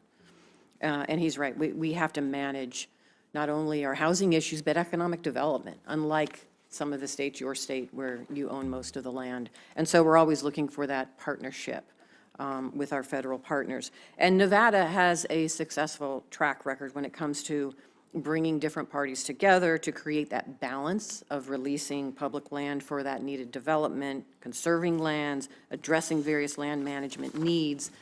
And an example of that collaboration is my Southern Nevada Lands Bill. And so I am hopeful that, based on your comments already to my colleagues, that you believe in a balanced land use, that key to that is local consultation and state consultation. I agree. So I am hoping that you will be willing to work with us as we address in Nevada our housing needs, which is an issue, as well as economic development, and work with me on my Southern Nevada Lands Bill and other lands bills in the state of Nevada. Would you commit to doing that? Yeah, absolutely, Senator. I know that you, other than Alaska, you guys are on the top of the list in terms of having the most amount of federal land. You've got some of the same challenges around affordable housing that Senator Lee is seeing in Utah, and with the great success of population growth in Southern Nevada. And I think, again, there's some creative ideas about land exchanges. You've thought through it, I can tell. Would look forward to working with you. Thank you. I appreciate that. I want to touch on also a comment that you made. Tax incentives going towards some forms of energy creates an imbalance for baseload. That's what I've heard you, and you made that comment when we were together as well. Let me ask you this, because in Nevada, it is important for us to absolutely have an opportunity to support public-private partnerships in clean energy. And I would imagine you support public-private partnerships. I think it's great whenever we can get more market incentives built into programs. Or if we spend a tax dollar, if we can match it with 2 or 3 from the private sector. That's one of the things we did in North Dakota to really, both grow our economy and extend the return on investment for every taxpayer dollar invested. And I appreciate that. And so with that said, there is a role for the federal government to be a part of incentivizing and supporting those public-private partnerships. Would you agree with that? Yeah, we're appropriate, absolutely. All right. And in Nevada, because of the Inflation Reduction Act, as well as the bipartisan infrastructure package, we have benefited not only in Nevada with jobs and growing our economy, but in contributing to our national security and bringing back manufacturing to this country because we have critical mineral mining going on in Nevada, thanks to those pieces of legislation. We have the complete ecosystem for battery, not only manufacturing, but storage and recycling as well. And our energy now is both gas as well as solar. Solar is really one of the #1 areas that we have in the state for our energy needs, and that's why battery storage is important. So let me ask you this, and maybe I'm wrong about this, but isn't the combination of renewables plus battery storage baseload? Yep, that's certainly the future. And again, as I said before, all the above. We need all forms of electricity. We're short of electricity in this country. We just have to make sure that we have the balance. Because if we don't have the base load, the intermittent, I'll call it unreliable, because the sun doesn't always shine, the wind doesn't always blow until we get storage, and storage is still a few years out to where we're going to be able to operate at grid scale to be able to make that work. Until we get to that time, we really have to have 2 systems. We have to I agree, but if we don't have the incentives continue that kind of research and making sure that's happening, because it's happening in Nevada right now, storage. Yes. I've been to the facilities, we see it. If we don't have those incentives, then we're never going to get there. And so my concern is, and what I'm hearing is, under this administration, a shift from those incentives for renewables back to fossil fuels. And that is not going to do any of us really in this country a benefit to, at the end of the day, leaning into clean energy, being dominant in that space of clean energy, protecting our national security when it comes to that clean energy as well. So I do think there is a balanced approach here, but not one at the expense of another. And I'm hopeful, based on your experience as a governor, what I just heard and I know about your state, because you found that balanced approach for energy, and every state's going to be different based on their geography, that you're going to work with states as well and not take away an opportunity where they can have that balanced approach for energy. Would you be willing to do that, even stand up to the administration when it somehow is not a benefit, what they're trying to do to a state like the state of Nevada? I'm a Republican governor, and I are in lockstep when it comes to moving forward in this space. Well, there are certainly big opportunities in Nevada, whether it's solar, geothermal. There's a lot of opportunities, critical minerals, lots of things to work on. But I would say that the benefit to every American is if we have base load that's reliable, that works, that's part of how we have affordability. I mean, every American today is paying more for their electricity than they were before. So the current policy is hurting every American. It hasn't happened yet, but it's coming soon. More and more brownouts and blackouts because we aren't going to have the balance in the grid. And I think every senator and every governor is going to be hearing from every consumer. And so this is something we have to work on together as a priority to make sure that we restore balance to the grid, and that means that like I said, you take a look at a FERC queue that's got 95% intermittent and unreliable, that probably tells us we're a little bit out of balance, and we've just got to bring it back and then keep moving forward. But great opportunities to work with you in Nevada. You've got some special opportunities and resources, and I'd say critical minerals, which you mentioned. I'm glad you brought them up. But we in the IRA, we passed all kinds of incentives for electric vehicles at a time when China is controlling 85% of the critical minerals in the world. So, I mean, incenting something which increases our dependence on a major adversary, because we're in a Cold War with China, and we're in a cyber war every day with them. I mean, right now, we're in a cyber war with them, North Korea, Russia, Iran. Every day we're being attacked by these folks. So you don't support the credits for electric vehicles, and that would be something that you would support the administration repealing? Well, I support economics and markets, and if you add up the EV totals, it's over $900 per ton of CO2 avoided. And in North Dakota, we can give you a liquid fuel with zero carbon in it for $60. And so we're doing that today with carbon sequestration for biofuels. So And how, so and it's and like- I know my time is up, and I look forward to talking Yeah. to you about this, but thank you. I appreciate it. Yeah. Senator Hoeven. I think that interchange demonstrates the kind of really high-level discussion that Governor Burgum brings to these issues. I mean, he really will work through these issues and applies a real analytical approach to problem solving. I think that's really important for both sides of the aisle. I think that's something that people are going to very much appreciate about him. Federal law requires that, that on public lands there be multiple use. Recently, the BLM promulgated rules that violate that law very clearly, in my opinion. Do you support multiple use on federal lands? And I think you, I know you do, but I want you to express it for the record. And then I want you to tell us why it's so important that we have multiple use on public lands, not just in our state, but across this country. Well, thank you, Senator Hoeven. The answer is obviously yes, but this is the public lands, and particularly when we talk about aspects of BLM, this is essential to local economies, and whether that's grazing rights that were part of this, whether it's recreation opportunities and access, whether it's timber, or whether it's oil and gas and mineral production that supports local economies and supports our country. This land was put away for the benefit, the use, and the enjoyment of the American people. Not every acre of federal land is a national park or a wilderness area. Some of those areas we have to absolutely protect for their precious stuff, but the rest of it, this is America's balance sheet. And I think every American during a presidential campaign finds out and gets pounded into their head that we've got $36 trillion in debt. We got all this debt, Oh, Americans, you owe part of this national debt, $36 trillion, this is on you. We never talk about the assets, and the assets are the land and minerals. This agency in Interior, the Department of Interior, has got close to 500 million acres of surface, 700 million acres of subsurface, and over 2 billion acres of offshore. 2 billion. That's the balance sheet of America. And if we were a company, they would look at us and say, wow, you are really restricting your balance sheet. And do you know what those assets are worth? We don't. I believe we ought to have a deep inventory of all the assets in America. We ought to understand maybe what are our assets, 100 trillion, 200 trillion?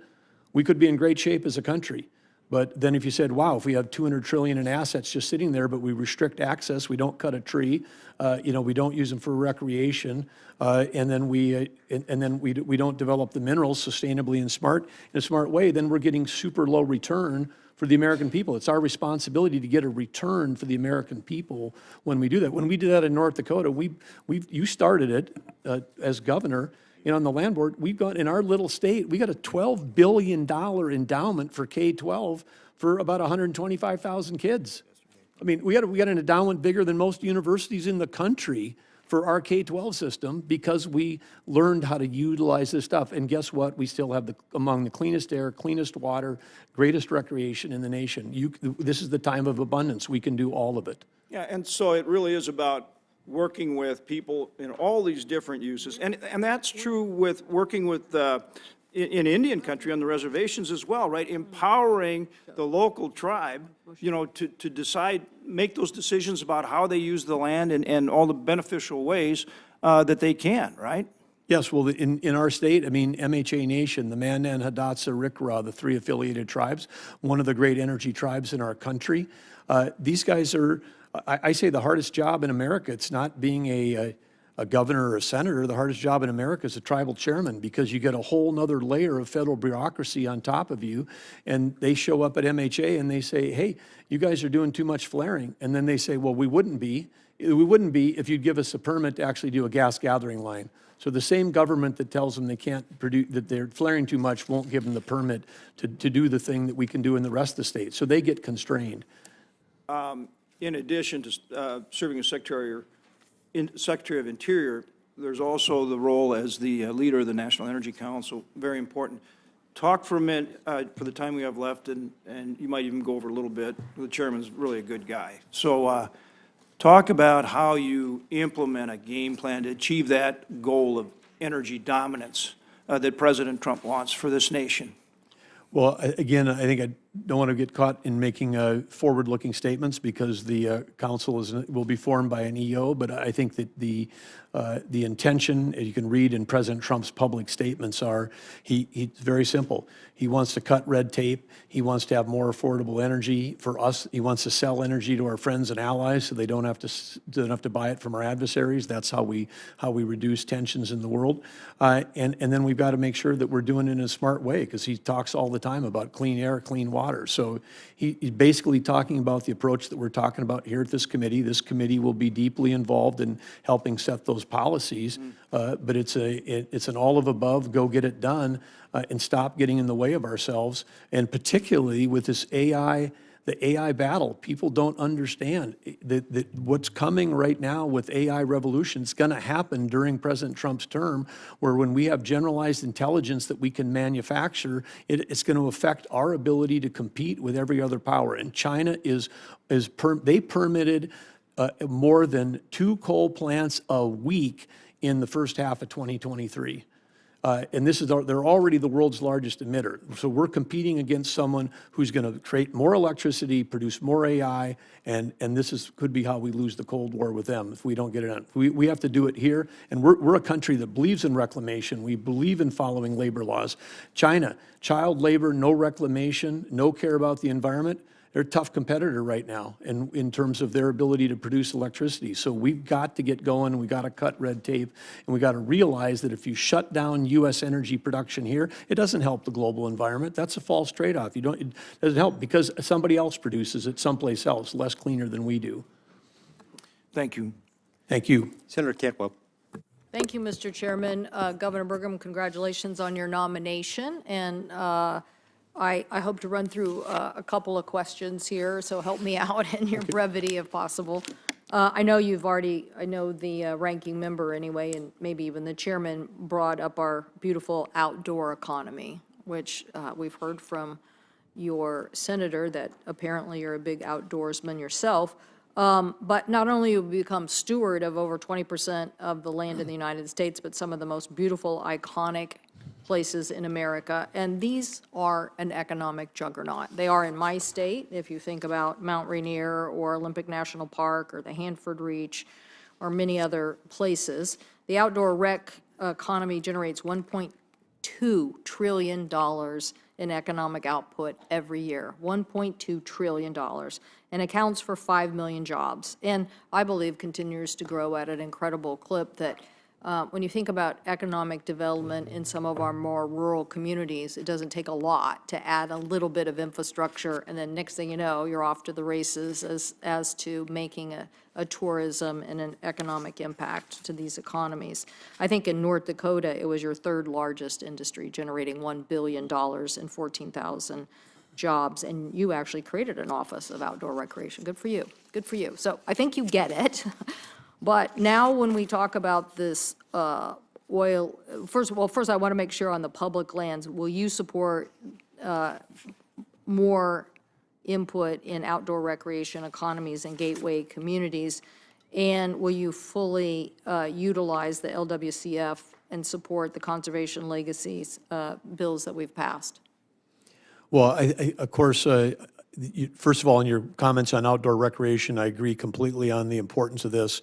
And it's not only good for the economy, it's also good for the health of Americans. I mean, I think one thing that we understand is that we just need more people to get off their devices, get outdoors, get engaged, understand the importance of our land, our wildlife, our soil health, all that aspects of it. And again, we are facing a mental health and addiction crisis in our country, and part of the answer is for many people is that getting that connection back to the outdoors. So support that completely, and would look forward to working with you on your other issues as well.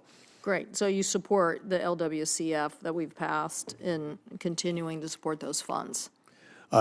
Some of those acronyms I'm less familiar with, so I'd look forward to learning more about them. But okay. Well, we'll get you a question for the record because it's vitally important, we believe. We think we broke through finally. And the reason why I'm asking this is because the lead up to the next question. Okay. You're for this very aggressive oil and lease strategy, I think, or maybe you're going to take this helm over, with a group of people and say, we need to do more on the oil and gas. Part of our efforts have been to show that these federal lands are very important in an outdoor economy. And so how many areas that we've already leased for oil and gas that aren't being used, why don't we start there? Why don't we just start with those, the leases that are already there? Why don't we start with that? Well, I think I would use the term that I was for aggressive. I've never stated that. I'm for following the law. In the current administration in North Dakota, for the first time since Harry Truman, the quarterly lease sales were not held as required by law. It didn't happen for 2 years. We ended up having to sue the federal government just to follow the law. So I think the starting place is for us to go back to the, follow the law on these. And then again, we always want to prioritize those areas that have the most resource opportunity for America with the least impact on lands that are important. And I think that's pretty simple formula to be able to figure that out, given the scale of the amount of public lands we have. We can do a lot more without touching or even being visible to any of the people that are concerned about land use. So you would prioritize the existing leases?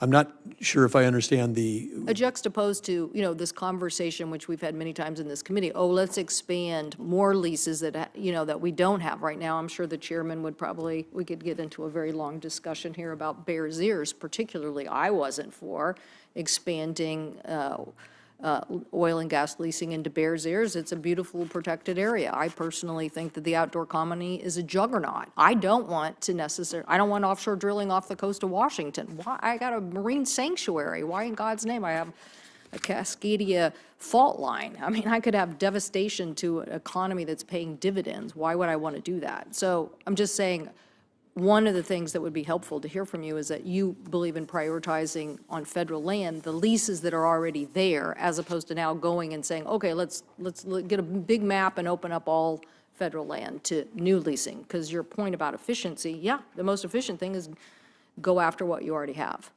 Well, I'm going to have to, before I can make an affirmative statement that I agree with you, I'd have to understand, because what I've seen in my time as governor is not that we have existing, but we're actually restricting legal access for development or timber or oil and gas or whatever on public lands today. Okay. By illegally not holding the leases that should have been held. So I'm not even, Okay, we'll come, my time is up, and I'm now in the red, so I'm going to get cut off here. So, but we will submit something for you and submit something for the record on that. I'm sure I'll submit something on fire and CLT, and maybe you and I can have a discussion about what I think really would help us move forward on some of those issues.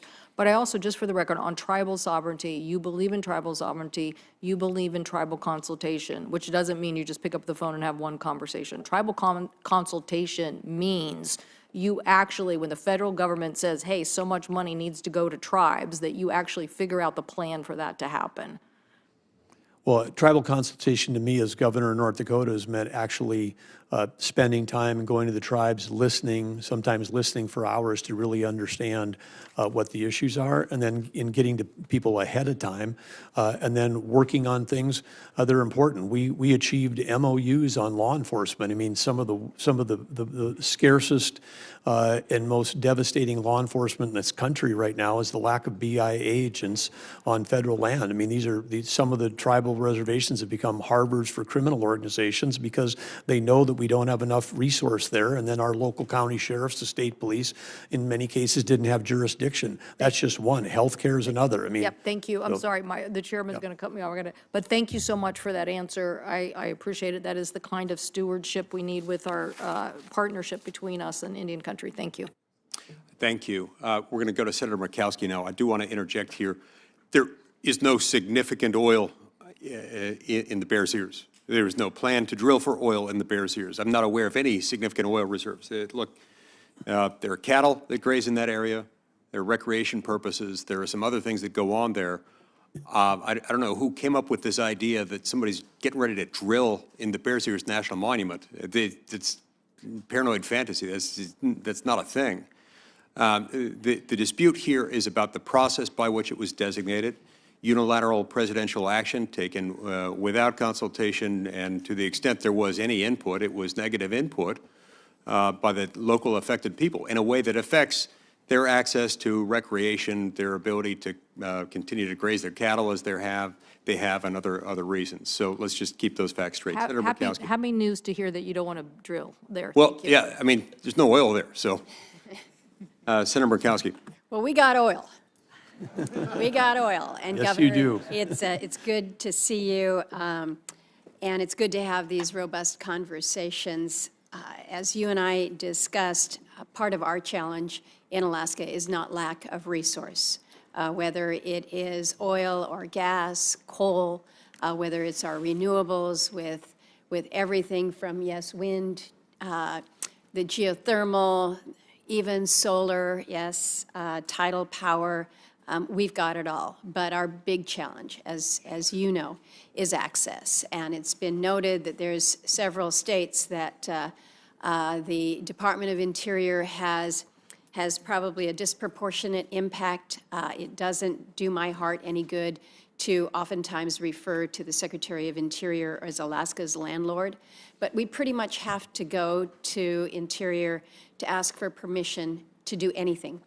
And this is regardless of what our statehood compact says, regardless of what ANILCA, ANCSA, the lands that are the laws that have direct impact to us. So it's good to be able to have a conversation with you as the nominee for the Department of Interior, and knowing that you have the scope of knowledge and experience that you bring to these issues. I love the fact that you're talking about America's balance sheet, including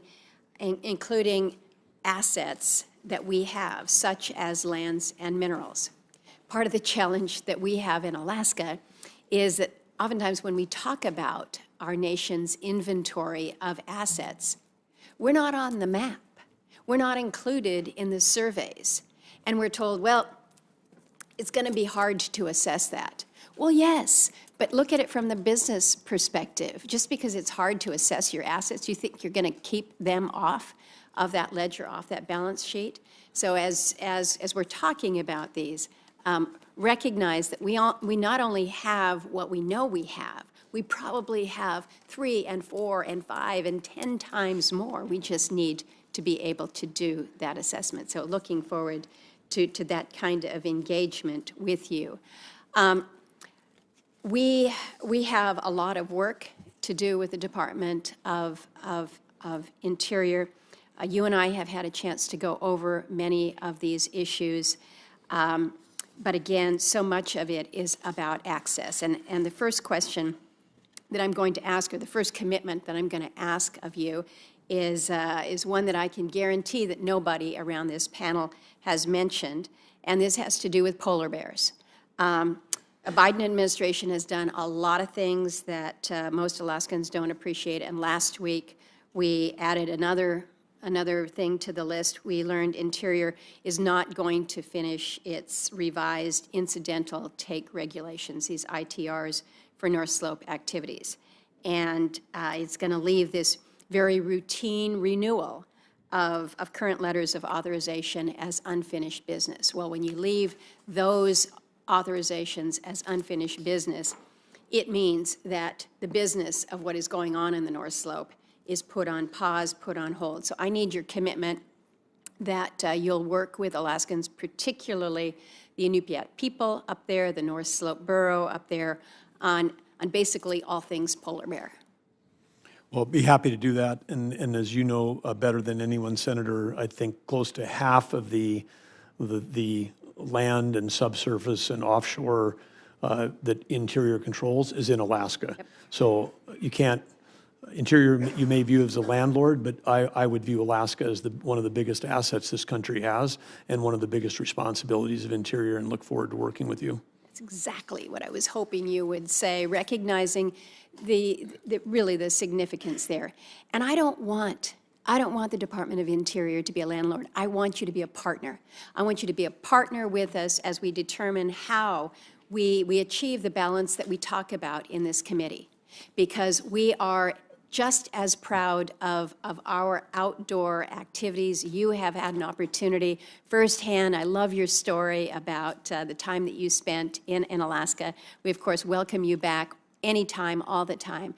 But we've been able to access our resources, whether it's timber or whether it's oil, and still provide for a place that most would say, this is where I want to go before I die type of location. So I think we're doing something right there. I need to alert you as well as my colleagues. And when we talk about the abundance, we have it in Alaska.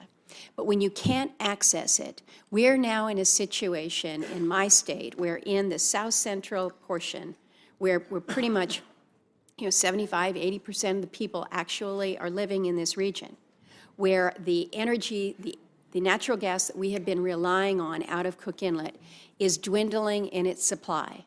We are talking, as we speak, about building an import terminal to import liquefied natural gas from Canada to keep the lights on and to keep homes warm in Alaska, where we have unquantifiable reserves of natural gas. We just need to figure out how we're going to be able to commercialize this. So we need the help to unleash the opportunities that we have to not only allow Alaska to have that energy independence that we so rightfully should have, but also to be able to help not only our country, but our friends and allies. And we've had plenty of time to talk about it. My time has expired. I'm hoping we're going to have another round, because I don't want to submit questions to the record for you. I want the opportunity to just be able to put it out on the record now. So good to be able to welcome you here. You didn't have to answer any of that, but I just need you to come back to Alaska soon. Okay. Senator Look forward to Hickenlooper. I'm going to yield to the senior senator from California because he's got a thing on the floor he's got to do. Senator Padilla. Thank you, Mr. Chair. Governor, good to see you again. Appreciate the time in my office a few weeks back, and greetings to your wife, Catherine. We can't do the jobs that we do without the support and love of our spouses. My time is limited, and not sure if we have a second round. There's a number of issues that I'm going to try to get to. If I don't, I'll be submitting questions for the records. Issues like tribal sovereignty that's come up before, and your thoughts on our trust and treaty obligations as a country. Public lands, we've had some recent progress and exciting announcements in California that we'd like to continue to build on and not go backwards on.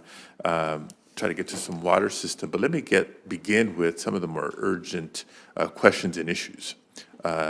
In California, Los Angeles specifically,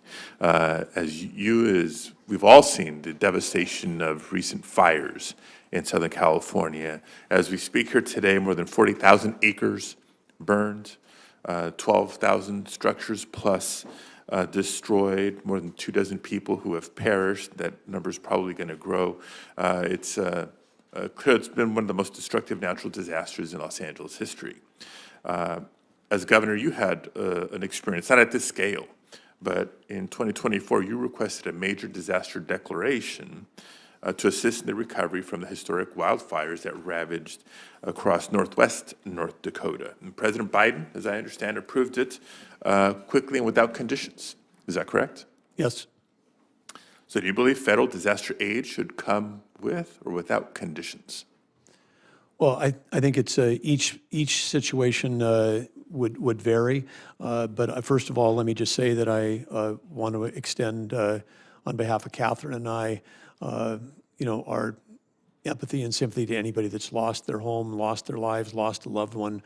We've got friends that have lived in the area that have lost their homes, homes they raised their kids in for 30 years, every piece of memorabilia and memory that they had gone, only getting out with a shirt on their back and talking to those individuals directly. And as it happens, our daughter was in L.A. For an event. The event was canceled. Catherine had flown out there, so both of them also had to evacuate as the fires were encroaching in that part of the city. So our family part of our family saw it firsthand. And again, it's just urban wildfire is something that we, as a country, we need to think. And I say each situation is different because where you talked about it, North Dakota was largely rural, largely grasslands. And I'll very, get to that very because we've different. experienced both, but please extend my offer to support, assist in any way, any of my constituents that are friends or relatives of your family. For the record, there's never been strings attached to disaster relief. And I certainly hope this is not the first case. So I would ask, as this plays out in Congress over the next several months, if you're fortunate enough to be confirmed as Interior Secretary, you wouldn't be the one deciding on whether or not to grant disaster declarations, but the department is significant, particularly when it comes to wildfire response. Would you commit to responding to every disaster with as much support and resources possible, regardless of which state or jurisdiction the disaster is in? Well, absolutely, but I would say I would go a step further, which is we've got to commit to, and maybe it's going to take, apparently the fire in Maui wasn't big enough, in a sense. I mean, that was horrible, 100-plus lives lost, the devastation that's there, but it didn't create a response nationally or at the federal level or a collaboration of states. But with this incredible, the largest ever, and when the dollars come up, this could be the most expensive urban wildfire in the history of the country. It's probably a time for all of us together to say, what could we be doing differently? And I'm excited that Tim Sheehy is a new senator. He's the first that I know of who's actually worked as a professional firefighter on wildfire. I know that he and others are willing to work across the aisle to come up with solutions. And Senator Sheehan and I are already working on some proposals on a bipartisan basis to improve the federal government's ability to help in situations like these. And if I could, Senator, I would say we also have to look, it goes back to actually the grid, because if you wildfire, whether it's in North Dakota, California, you need three things. You need oxygen, you need fuel load, and you need a spark. And in both cases, in North Dakota and in whatever, when you have high winds, those sparks can come from above ground power lines coming in contact with vegetation. And so we have to think about the grid. I love that you have that lines. appreciation and knowledge and unfortunately the experience, because the red flag conditions is something new to people across the country, but nothing new for those of us in the very dry West. My time is running quickly. I want to get at least one other issue in on the record. Last session, I began another bipartisan effort with Senator Daines to permanently protect the pay increases for federal firefighters that Congress had previously approved. Side note, there's currently about 1,000 brave federal firefighters that are part of the tremendous response. It's not just locals, it's not just state firefighters, but through mutual aid, a number of jurisdictions there, including federal firefighters. If confirmed, are you committed to supporting wildland firefighters? Because the recruitment and retention challenges a number of reasons, but compensation has certainly been one of them. Well, it's a dangerous and very hard job, but it's an essential job. And I know, again, from my own recent experience, this was just October, first week of October, we lost 2 lives in North Dakota as part of these raging wildfires that were tearing across the prairie. I had a chance immediately after that to meet with local volunteers and local firefighter units and our small state fire team, our National Guard that was out, and including just a lot of citizens that jumped in as they did in California to try to save their own homes. I think we all have got a greater appreciation for that role. I think we need to have a better, more sophisticated response than we have right now, because again, this is a thing we need to recognize, that there's rural firefighting, and then there's urban. And I think the LA example shows us that there's things that we have to do differently going forward. Thank you. And just in closing, a number of issues that will follow up with questions for the record, unless we do get a second round. But a note, not a question, and a nod to Senator Hickenlooper, who allowed me to jump the line here. We're going to need your engagement on Colorado River.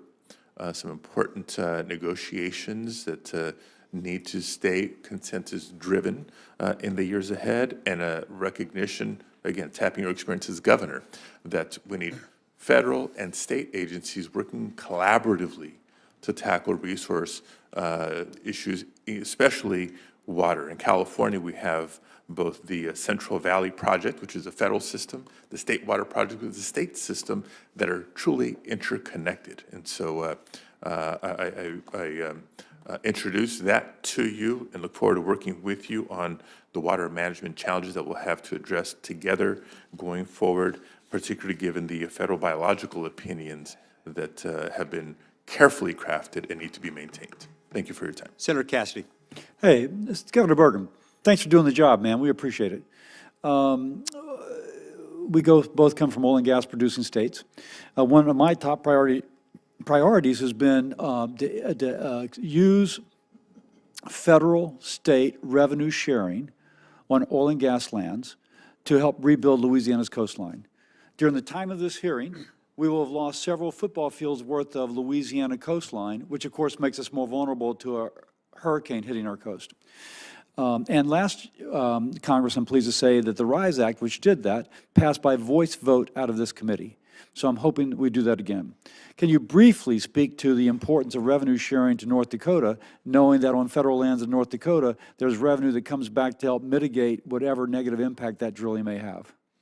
Well, yes, absolutely. And the federal revenue goes two ways. I mean, at least we've got it coming back, a portion of it back to the state, but then a portion of it goes back to the federal Treasury. And the federal Treasury, as we know, we've talked earlier about the debt that we have.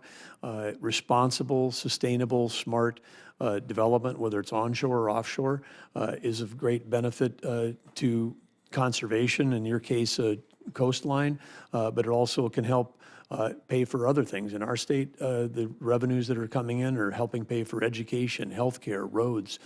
It touches every... If you will, it's kind of a middle class, if you will, and lower economic class benefit program, because those things are touching services directly, aside from the jobs being created, directly impacting the quality of their life. Absolutely, and then when done effectively and appropriately, it also lowers the burden of sales tax and property tax and income tax on those same hardworking individuals. It's music to my ears. I will say, when I speak to the folks that actually do these big developments, one fellow said, you know, it used to be when they had a lease sale, I could plan a fishing trip with my son at the same time because it was so regular. It was going to be on this day at this time, happened to be in New Orleans, so they had a great meal. On to say that now there's been dilatory practices that have been instituted, not for the sake of anything other than dilatory and to increase the cost of development and to hopefully thwart that development. Can I get a commitment from you, as much as you can possibly do it, that when we have lease sales now, they will be as they are scheduled to have lease sales, and so the people making these decisions will have certainty as to them? As someone who was participating in a lawsuit suing the federal government to try to get them to hold the lease sales when they were supposed to be held by law, you can count that as head of Interior, we will be following the law when it comes to lease sale time. And I think the operative statement is you'll be following the law, and that's a good thing. Yes. Now, on that, we know that on some federal lands, from before modern environmental standards, there are abandoned oil and gas wells, and those tend to leak methane, for example. I'm very interested in working on a bipartisan basis, bicameral basis, of how we can actually have a federal program which sustainably is paying to cap these abandoned oil and gas wells. And Louisiana has about 1,500 of them. Any thoughts about that? Because I'm sure in North Dakota that you had to address this issue too. Well, in North Dakota, we took part of the revenues that were coming into the state from the oil and gas tax revenues, and we created a abandoned well reclamation fund, and that's been replenished, and then that goes back in to do that. But we've also made sure that the private sector is doing their share. Now, let me ask, because one thing I hear from the private sector is the issue of liability protection. Will they be sued the bejesus out of if something goes bad about this remediation of the abandoned oil and gas well? And I ask this, I don't know the answer to it. We're trying to explore that. There is the abandoned mine provisions that we're looking at. How did y'all manage that in North Dakota? Well, we always were looking for incentives to make sure that the private sector was willing to participate as opposed to afraid to participate. And you're describing this thing where if the if you get unlimited liability, then they want to run the other way and lawyer up and do that, as opposed to, hey, if you got the appropriate bond levels that are economic, they pay those up front. We exhaust those. If they've got other payments that they need to do, we've just been able to work collaboratively in a way to make sure that the private sector is doing their share when we're doing this. And part of that, their shares, because we're taking if they weren't investing in creating the well, putting in the people, doing the development, taking the risk on the front end, we wouldn't have the revenue to split up on the back end. So we're going to look at what y'all did in North Dakota as we draft our legislation. One more thing, knowing that you'll be in charge of this, as I gather, this kind of how do we do energy sort of thing. One thing that I've been concerned about is that countries like China do not enforce international standards on controlling pollution. That lowers their cost of manufacturing as much as 20%, incentivizing manufacturers to leave our country and move there. But then we get the loss of the jobs, but also all the air pollution that then blows over to our West Coast. I think I read 20% of the SOx in California is related to emissions from China. Now, one thing I've been proposing, Senator Graham as my co-sponsor, is a foreign pollution fee that would put a fee on certain products from a country like China roughly equal to their avoided cost of not complying with environmental regulations. As the president speaks about tariffs, this would be a tariff that would be thoroughly defensible as we address something the economists call externalities. I slept in a Holiday Inn last night, I know that word. So I go through that knowing that you and your position will be making sure that our industry is competitive in terms of controlling our emissions in accordance with the law, which then gives us that advantage relative to those competitors arbitraging those rules. Any quick comment on that? Because the chair is being generous and allowing me out a little extra time. Well, I think you're spot on to recognize President Trump, who has a willingness to use tariffs. His principle is reciprocity. If you have access to our markets, and we don't have access to yours, or if you're using unfair practices, if you're dumping in here, in this case, if they're not doing reclamation, they're using child labor, they're doing all the things that lower their cost, that's exactly the kind of place that he has publicly spoken about, that he would want to have reciprocity with tariffs. Thank you very much. Senator Hickenlooper. Thank you, Mr. Chair. Thank you, Governor, for being here. Appreciate this. It's always good to have other governors in the room, or former governors, I guess, at this point. I've got 3 questions, so I'm going to be pretty quick in the questions, and I try to be unfailingly polite, but if I override you, it's just because I want to get to all 3 questions. Obviously, I worked on methane regulations back when I was governor. We were the first state or province anywhere in the world to actually regulate methane, but we did it by working with the industry. They came and helped create the regulations that they were going to guide them. Senator Cassidy was just talking about abandoned wells. It's all part of that same problem. As Secretary of the Interior, how do you think you can use your authority to advance rules that boost innovation in the energy sector to, let's reduce methane is one thing, but I'll broaden the question, say, and getting to better, cleaner energy that's at the same time reliable and at a low cost? Well, I should say, Mayor, Governor, Senator, I love this question because the focus on innovation, we've seen in North Dakota, again, the federal regulation comes in, it's proposed, it goes through the rule changing, it takes years to finally get it finalized, then it gets finalized, and then all of a sudden you got a federal employee in a white pickup with a clipboard, driving around that the taxpayers are paying for, trying to find out if we've got an emission here, emission there. Meanwhile, if that's 6 to 8 years from the beginning of a problem to when the rule gets finalized and is actually enforced, we've gone through like 4 or 5 cycles of Moore's. Get to the innovation. Yeah, we've gone through 4 or 5 cycles of Moore's Law, and then someone's got a solution to say we can do methane capture at the well, we can do it cheaply, we can do it this. They implement it, they can capture it, they can turn it into electricity, they can, do power generation for a data center on site in on a well site. I mean, the amount of innovation that is occurring right now in the energy industry is unbelievable. It's as exciting as anything in tech that's going on. And so that's why I say innovation over regulation. We can solve these problems cheaper, faster, and quicker than we can through expensive and outdated regulations. Yeah, we've never needed more innovation in a short time than we need in energy right now. As the energies are, on the other side, there have been a lot of reports about tariffs on critical minerals that possibly on everything. They're from all different, a lot of people are saying a lot of different things. So in terms of imposing tariffs without having a clear strategy on how we're going to secure the supply chains for these critical minerals essential to our defense, to our aerospace industry, go down the list. What's your plan to collaborate with our allies to make sure that we can ensure a reliable supply chain on these critical minerals?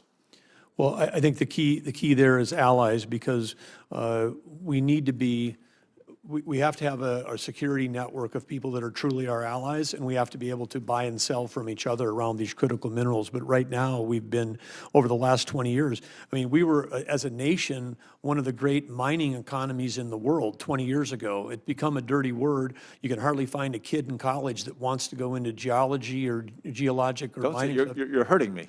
Well, you were there. I am a geologist. Yes, you are. Or I was. But you understand in your profession how that has shifted in your lifetime, and we've got to bring it back, because this is critical to our nation's future. And again, when we can do it here with innovation, better, cleaner, and safer than the world, we're actually helping the world environment when we do it in the United States. We can set those standards, and I agree completely that we are the ones who are going to create a better way to extract minerals with less pollution and less risk. Last question. Obviously, public land is a key part of Colorado, just like they are of North Dakota. I commend you. I think what you did as a governor, you took a lot of what we did and did it better. It's very frustrating, but we governors like to give credit where credit is due. We have certain places in Colorado, and we discussed this when you were in my office last week, and I appreciate you taking the time with all that you've got going on to come and spend an hour with us. We have some places where local governments, the local community, the ranchers have kind of joined arms side by side to protect lands. We have one piece of land there that's called the Thompson Divide. And it's been somewhat controversial. There's one mining or oil company that felt that there was potential there. I took a pretty deep look at the seismic and couldn't see much source there, much potential, but it's been controversial. I wanted to make sure, A, to extend the invitation that you come to Colorado, which I'm sure everyone up here is, even if they haven't said it, they look forward to it, but to come and walk that landscape with some of the local ranchers and farmers there, so you can get a sense that this isn't a partisan issue. This is a piece of land that pretty much everyone in the community has decided needs to be protected. Well, I appreciate the invitation. I would look forward to it, Senator. Great, thank you. Yield the floor. Senator Risch. Governor, welcome. Can't tell you how glad I am to see another governor for this position. And particularly coming from west of the Mississippi. You know, if you look at this committee, it's kind of the former governor's club. There's a lot of us on here, and we have meetings from time to time. Hovind takes up most of the time trying to convince us there's a Z in bison, and we can't find it. So, in any event, thank you for doing this, and because of the fact that most of our western states are have so much federal land, it's really important we have somebody that understands those issues. So thank you for that, and thank you for the job. They've already had a discussion with you about grizzly bears. We don't want grizzly bears. They kill people. You know, the federal government already gave us wolves. We had them all killed off about 75 years ago, and then some yahoo back here decided we needed them again, and they brought him in and brought us 30 wolves and said when there were 200 and 3 breeding pairs, we could delist them. Well, by the time I became governor, there were at least 1,500 wolves. Nobody knows how many breeding pairs, and we couldn't get them delisted. Till I got back here, we finally were able to put together a coalition and got them delisted. Grizzly bears are so far over the top because they kill people. They really do kill people, and they just don't mesh with society. So in any event, we'll look forward to working with you on those issues. Probably one of the most important decisions you're going to make here in the immediate future is, I know how the transition team is working, and you and the transition team is going to have to pick a BLM director. And that's really important to us because all of us have it, that are western states have a tremendous amount of BLM land. We had a real problem with this one. Fortunately, she's only got about 95 hours left. She was an eco-terrorist. She engaged in the work that was done in Idaho of spiking trees. You probably know about spiking trees. Since she's been BLM director, we haven't seen her. She's been up here, I think, once in the 4 years, and it divided this committee deeply. We had a huge fight over it. It was a straight party line vote. She got confirmed. We don't want somebody like that running the BLM, particularly somebody we can't find. So I urge you to use your best decision-making ability when you choose that person. On another important issue, the issue for us in Idaho right now is the Lava Ridge windmill project. And my good friend Senator King and I have different views on windmills, and bless you for taking the windmills. You can have them all. We don't want them in Idaho. We hate windmills in Idaho. They are a tremendous blight on our viewscape. We really don't like them. And the new Green Deal that this administration has put together is trying to saddle us with 100,000 acres. 100,000 acres with 241 windmills on them that are a little higher than the Space Needle. And the good news is, I appreciate you meeting with me and listening to how wrong this project is on so many different levels. The good news is, and you don't know this yet, I don't think, but that project's only got about 95 hours left to be on the table. That's going to go by the by, and believe me, in Idaho, this is a 99-to-1% issue, and we're going to be so glad to see it gone, and it will be gone, and you're not going to have to worry about it anymore after that. Let me just close with this. I'm so glad to hear that the president is going to put you in a position he is on energy. That's incredible. We need it. We all know his vision for making America independent and actually being an exporter and tapping our wealth. One word we haven't used here in that regard is nuclear. Idaho was the birthplace of nuclear energy in the universe. We've still got the first light bulbs we lit in 1951 by generating nuclear energy. We've built about 52 reactors out there at the site. I don't know if you've been to the Idaho National Lab or not, but if you're going to be in the energy business, you really need to.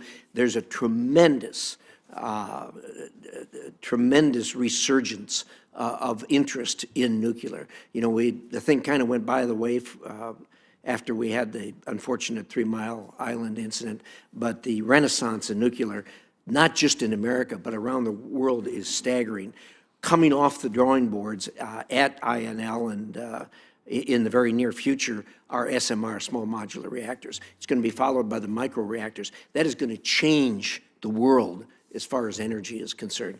And I'm glad to hear you talk about baseload, because when you're talking about nuclear, you're talking about baseload. And I suspect the world, as we go through this century, is going to rely heavily on nuclear. There's tremendous, as in my other hat I wear as chairman of the Foreign Relations Committee, I deal with countries, particularly the Eastern European countries.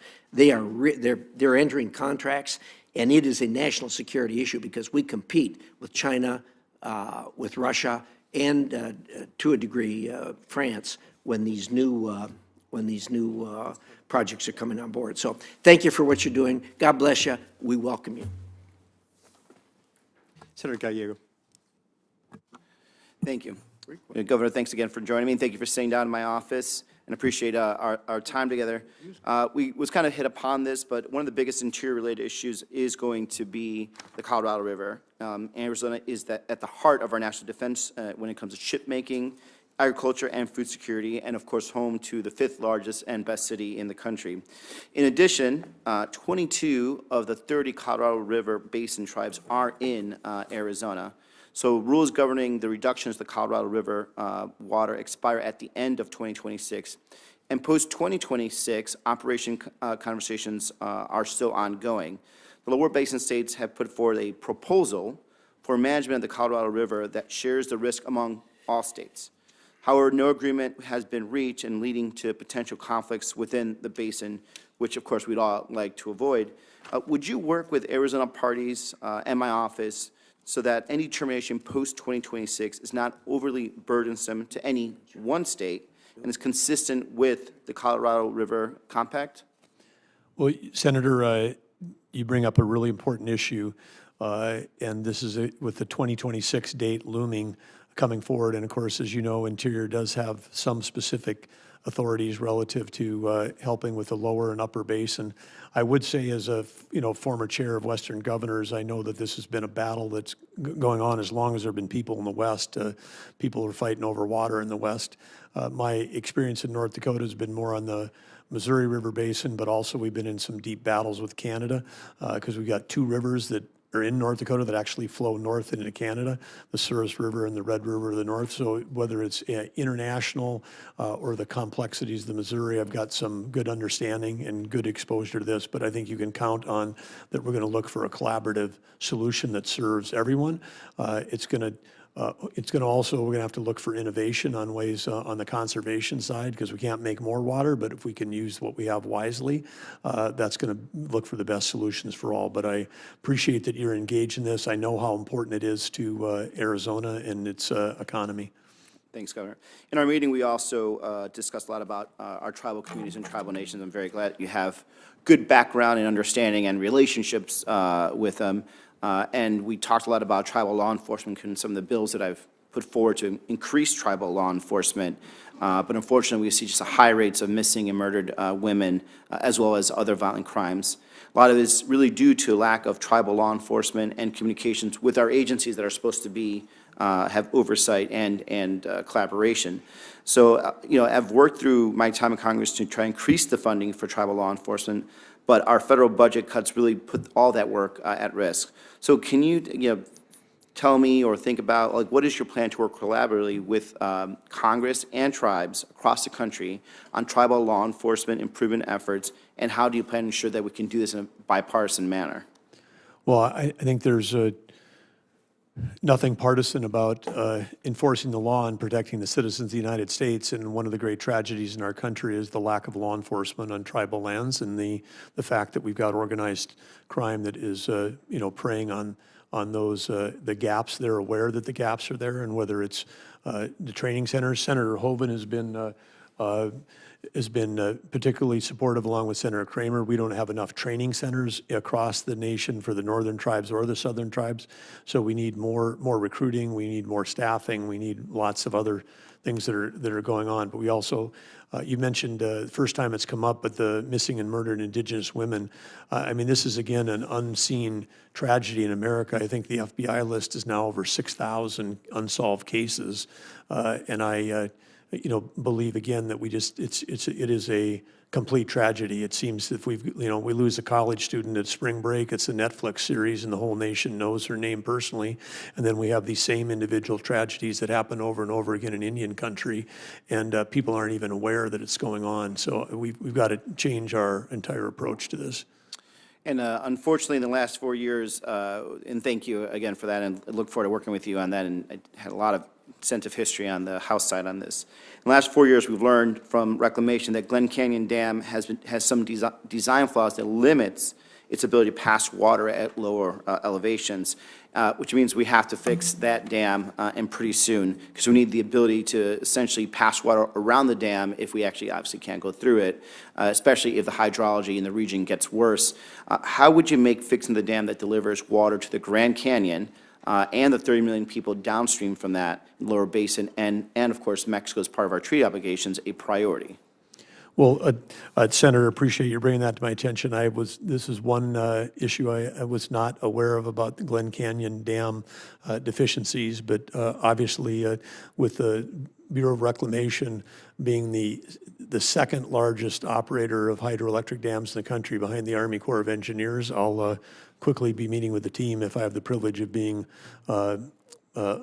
confirmed for this position about this issue, because we've got to have working facilities on these critical rivers. Well, and as we know, we've got to have more reservoir capability, because part of the issue we're facing is that perhaps we not only need to fix, we've got to upgrade some of these so that we can have more storage. Yep, I'd love to work with that person. Thank you. Thank you, Governor. Yield back. Senator Hyde-Smith. Thank you, Mr. Chairman. And I think you guys will be very happy that I'm probably the last one, and this will soon be over. But I just certainly appreciate your willingness and your eagerness. I enjoyed the visit we had in my office and the sincerity that you have, but most of all, your capabilities. You're so capable for this position, and I'm very thankful to you and your family that you're willing to do this. I'm going to be brief, but one of the things we talked about in my office was a local Mississippi thing. William Faulkner once said, to understand the rest of the world, you first must understand a place like Mississippi. But we're very blessed with the National Park Services that we have several sites in Mississippi that certainly contribute to our tourism, the economy of our state, and we work with them very closely with public-private partnerships. In Vicksburg now, we are working on a visitor center with the state of Mississippi, public-private partnerships, and Vicksburg National Military Parks, Friends of the Park. So we certainly want to make sure that that continues. In Natchez, the state is enhancing 2 state-owned historical sites to better complement the Natchez National Historic Park sites. So, of course, I'd want to invite you to visit those and asking for your willingness to commit to me working on these 2 particular projects in Vicksburg and Natchez. Well, as Senator, thank you. And first of all, I just want to thank you, too, for your capabilities. It's great to have a senator who grew up in agriculture and also was ag commissioner. That's fantastic. I spent most of my life, my family was all involved in agriculture my entire life, and many of my cousins still are. So it's such an important part of our national security as well.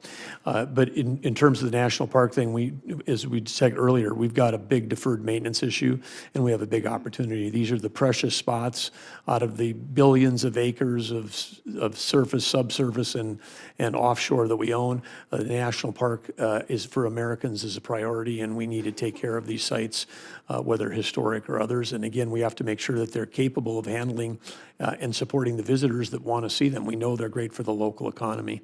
So appreciate the invitation and look forward to working with you. Thank you on that. Now I'm going to go to South Mississippi, our offshore oil and gas production in the Gulf of Mexico. Of course, it plays a vital role in the Gulf states' economies as well. We call it our blue economy down there. The Anchor platform, it's recently come online with the Gulf of Mexico, but it will produce 75,000 barrels of oil per day. And this oil is refined in Pascagoula, Mississippi. And obviously the jobs that it provides there and the benefits that we have. But it is important that the department maintain a steady leasing schedule to ensure companies can continue the opportunities there for exploration, for new production to support the affordable, reliable energy. So the current National Outer Continental Shelf Oil and Gas Leasing Plan, or the 5-year plan, includes only 3 possible lease sales. The historic low. Do you believe the current 5-year plan is adequate to continue to meet the energy needs of the nation? And if not, will it be a priority for Interior to develop or finalize a new 5-year plan? Well, Senator, I think that you know the long lead times it takes for the private sector to make the significant investments to do safe, secure, and smart, sophisticated offshore development. It's a really important part of our nation's economy and our national security. The fact that during the current administration, the lease sales have been so unpredictable and disruptive, and the fact that they're projecting forward to have among the fewest we've ever had, almost would guarantee that we would see a decline in energy production in offshore in the years ahead because of the lead times. And knowing that we're in a national security battle, and the way that we win, the way that we ensure America's future is that we've got energy dominance. This is opposed to the president's direction. I mean, the president would be saying we've got to be doing more smart development, not less.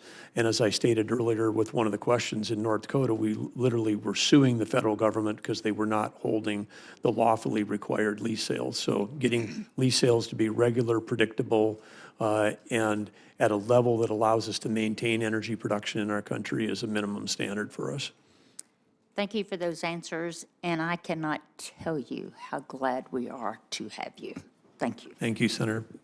Senator Wyden. Thank you very much, Mr. Chairman, and let me say I very much look forward to working with you and Senator Heinrich. We've always worked on these issues in a bipartisan way, and I look forward to doing it again. Mr. Burgum, I think you know from our visit in the office how strongly I feel about these clean energy tax credits. I wrote this package, $400 billion or so, the biggest investment in fighting climate change in American history. It uses carrots, not sticks. The more you reduce carbon, the bigger your tax savings. It's private sector driven, and in what I consider to be a huge breakthrough, we reward technological neutrality. The reason that's so important, as you and I talked about, is nobody knows what the big carbon reducers are going to be 30 years from now. And so the reason I insisted on that provision is it creates what I call an innovation lane. It's an opportunity to send a message to people about every possible type of energy use, that you're going to have a chance, if you innovate, to be part of a very bright future. Now, I heard something, and I'm just counting on you to deny it, that maybe you weren't as interested in this as I thought you were in the office. So you seem kind of skeptical in some of the earlier discussion, and I just hope, because you're going to be very influential in the whole administration on energy, that we can work together on this. I believe we'll work together on a variety of other issues as well. Your thoughts?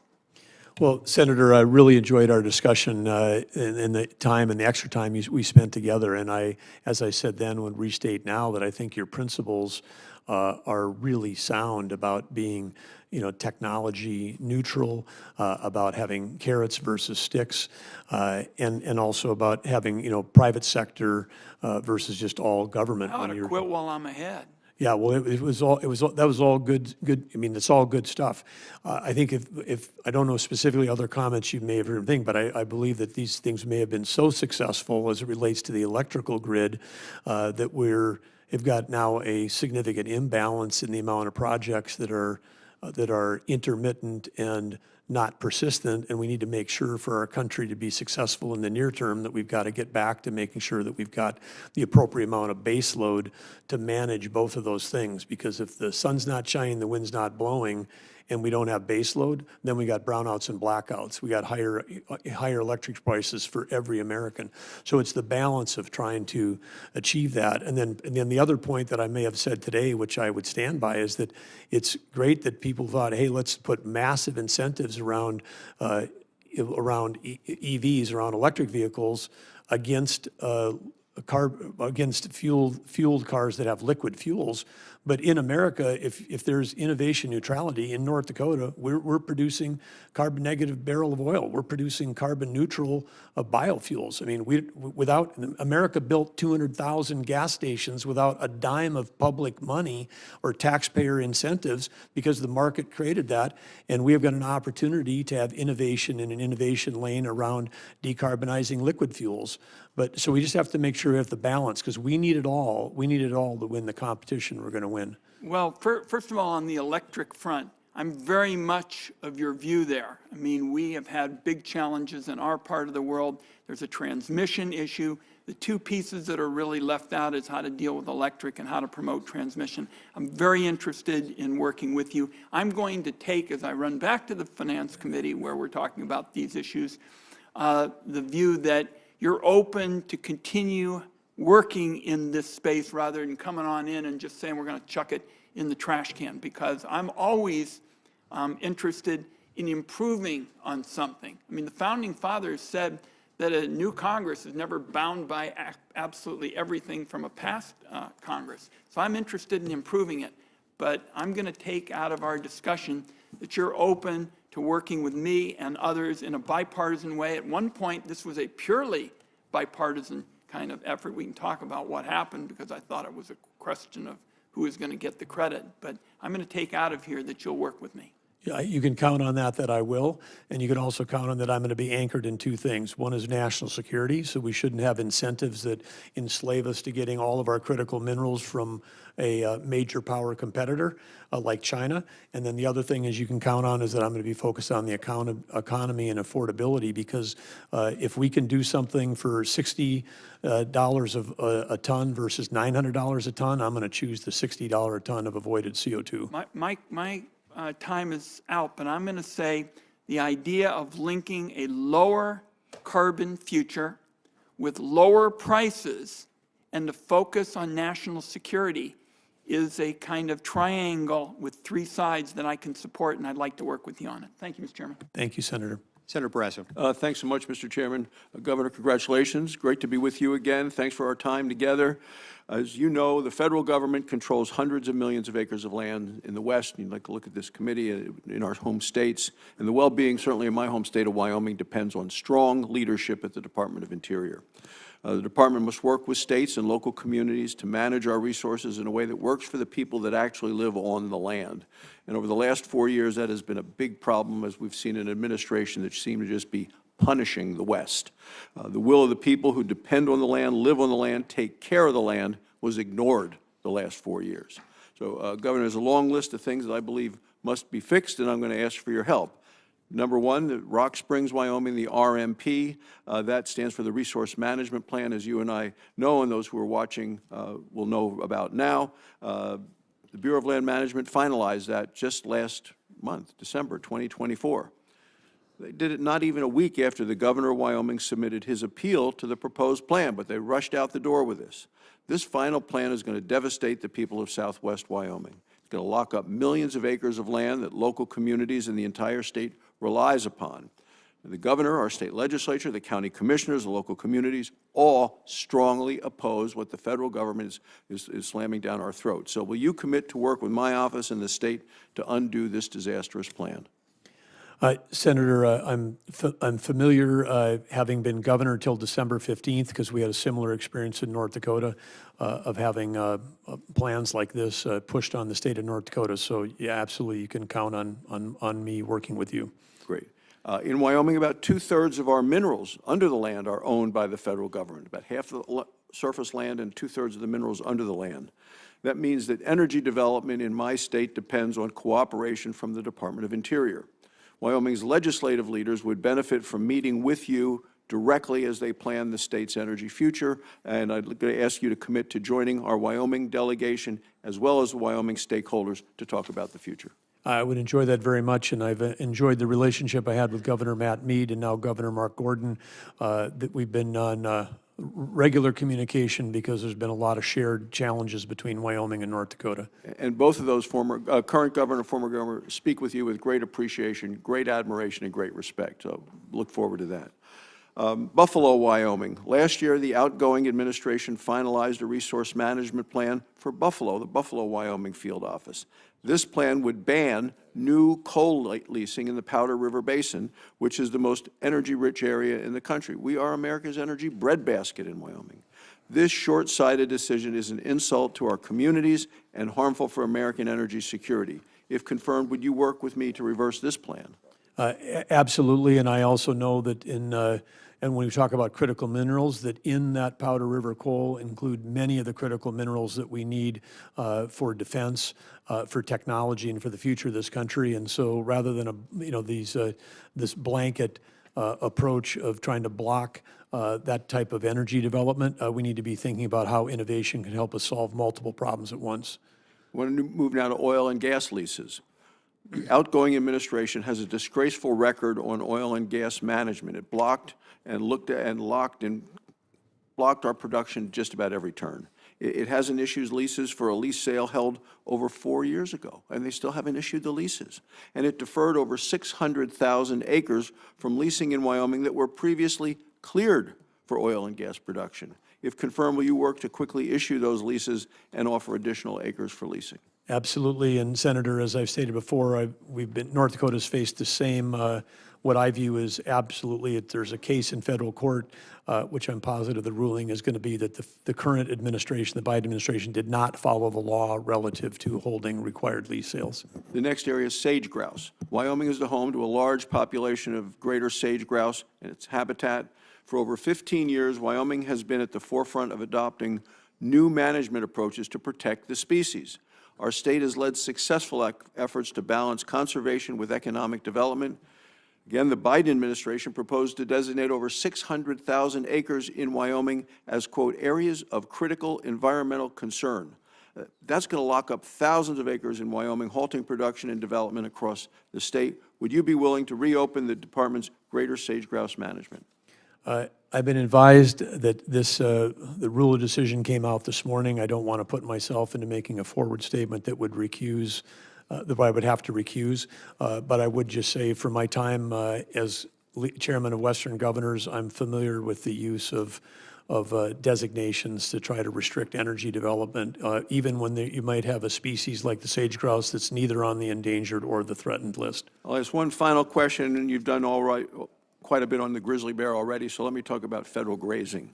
The Department of Interior is critical in its role for managing federal lands across the West. Almost half of the land in Wyoming, owned by the federal government, land managed under multiple use is required by law to be managed without impairment of the productivity of the land. These are public places that people from Wyoming depend on accessing for their livelihoods, agriculture, all the ranching activities, recreation, mineral development. Congress directed grazing, timber harvesting, recreation, energy, and mineral production to take place on federal lands. Will you support the multiple use mandate, the law mandates for federal land? Absolutely, I do, Senator. And since we've talked about wildfires today, grazing reduces fuel load, timber management appropriately reduces fuel load, surface development can create roads paid for by the private sector that support our firefighters. All of the multiple use is a part of a component of a comprehensive rethinking of how we think about fire management on federal lands. Thank you, Governor. Thank you, Mr. Chairman. Senator Cotton. Governor, welcome and congratulations. We've reached the regrettable point that we often do in the Senate where almost everything has been said, but not everyone has said it. I will refrain from saying a lot of what's gone before me, but I will say for the record that I want to associate myself with the comments of my Republican colleagues about the need for significantly increasing energy production while also being responsible stewards of our public lands and waters. There is, however, one issue I don't think has been discussed yet under the Endangered Species Act. And I think it's a scandal of the first order. I'm surprised it hasn't gotten more attention as of late. On January 3rd, the New York Times published a story about the so-called snail darter. It was a species that was designated as endangered by Fish and Wildlife back in the 1970s. The entire thrust of the story is that a zoologist basically made up this species of snail darter, all for the point of halting construction of the Tellico Dam on the Little Tennessee River. After many years of delay, it finally took an act of Congress to build that dam. An academic side in that article said that this is a not uncommon practice creating new species when there's really no difference between other extant non-endangered species for what he called the downstream conservation implications, which is to say activists creating species, calling them endangered, to stop the construction of a dam or a power generation plant or a housing development. And again, this is something that was admitted publicly in the New York Times by some of these activists. That's why I say I think it's a scandal of the first order. Could I get your commitment in light of these admissions to go back and re-examine Endangered Species Act listings and identify any other potential false designations?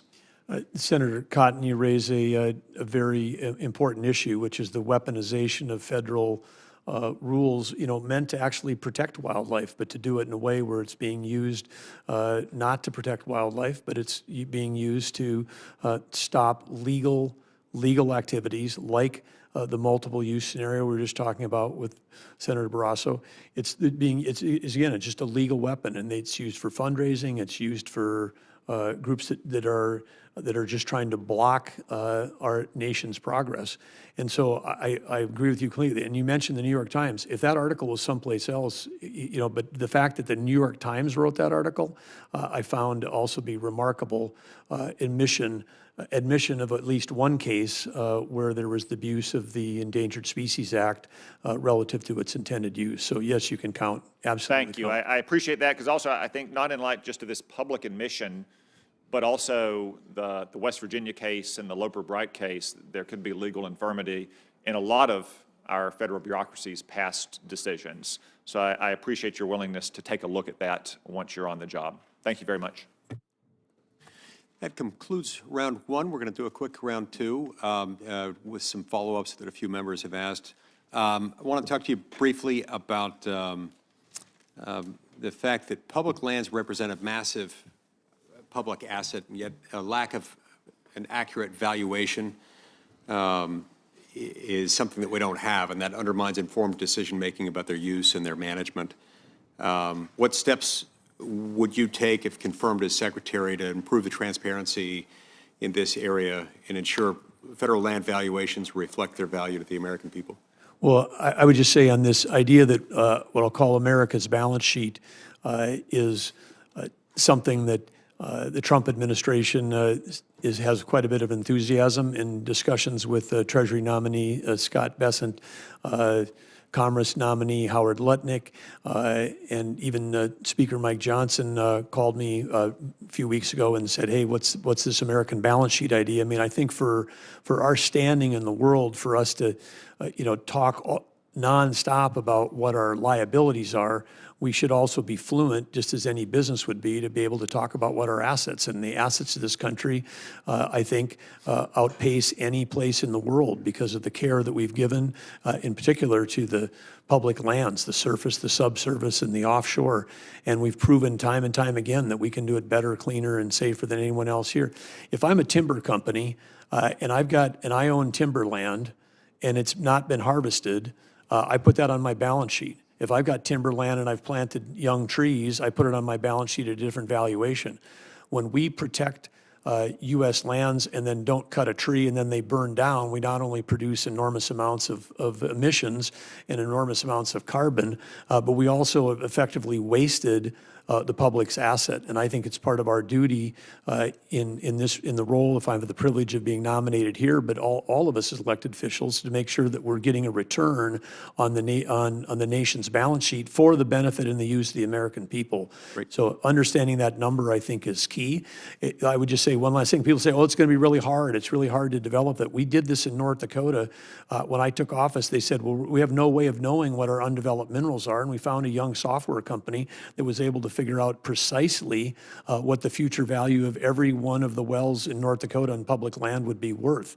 It's been used for estate planning. If grandma dies and she's only got 10% of one well, they can figure out the value for that. If we can do that there, we can figure it out for the whole country. And just as I said to Speaker Johnson, we're required as a nation to conduct a census within every 10 years, not every 10 years, but within 10 years, do a census. That's hard work, but we figure out a way to do it. I would think if Congress stood up and said, hey, every agency, every bureau, every department of the United States government needs to figure out what their asset value is, then we get after it, and we get after it, and we come up with a number, and then we can make these trade-offs. When you do by executive order and take hundreds of millions of offshore subsurface out of leasing, and that's viewed as a costless event, at least we could have the trade-off of say, yes, some people thought it was important to take that off of the table, but what did it mean for the American people? Did we just take trillions of dollars of future revenue out of the pockets of our future generations? And so I think, again, creating a financial understanding that is where we can have an honest discussion about some of these executive actions that are happening at the end of this term, for example, would be useful for all Americans to understand. Thank you. I appreciate that. I've got another question that I was going to ask regarding PILT. In the interest of time, I'm going to forego that. I'll just conclude it with a very brief statement. PILT, payment in lieu of taxes, the federal government came up with it, Congress came up with it about 50 years ago to help offset the burden states carry, states with a lot of public land, because they don't receive any property tax revenue from it, so it's supposed to offset that. In some parts of the country where there's a lot of public land, this works out okay. In other parts, it's pennies on the dollar compared to what they would get if they could tax the land even at its lowest valuation and lowest rate. So I would love to talk to you about PILT reforms and making PILT generally a priority, because a lot of these communities rely on it for fire, search and rescue, schools, safety, so forth. Senator Heinrich. Governor, Senator Daines mentioned a very specific challenge with the Endangered Species Act, but as a governor, you know that one of the best ways to head off those conflicts is to prevent species from ever being listed by recovering them through proactive voluntary conservation at the state level. Senator Tillis and 9 of his Republican colleagues and I have a highly bipartisan bill called the Recovering America's Wildlife Act that helps states do exactly that. And in fact, North Dakota's former Game and Fish Director, Terry Steinwand, was one of the architects of that legislation. It's got strong support from the Association of Fish and Wildlife Agencies, from many of the conservation groups that you mentioned in your exchange with Senator Justice. Does that sound like the kind of approach that you could work with Senator Tillis and I on? Absolutely, Senator Heinrich. I think that, again, super sound principle there, which is to do the work to keep it off of the any kind of federal designation, working collaboratively with the states. I had the pleasure of working with our Game and Fish Commissioner, Terry Steinwand, for 6 of my 8 years as governor.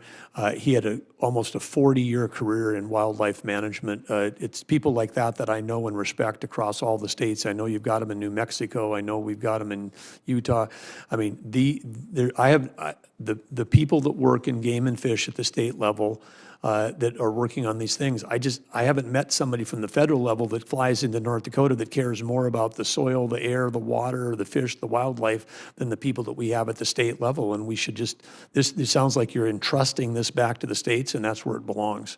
And it was really an idea that grew out of asking all of those agencies, like, what's the right way to approach this? And they said, well, instead of, just having an emergency room, which is what the Endangered Species Act effectively is, let's try to give wildlife primary care. Let's intervene when it's much cheaper and much more effective, and you can really move the needle.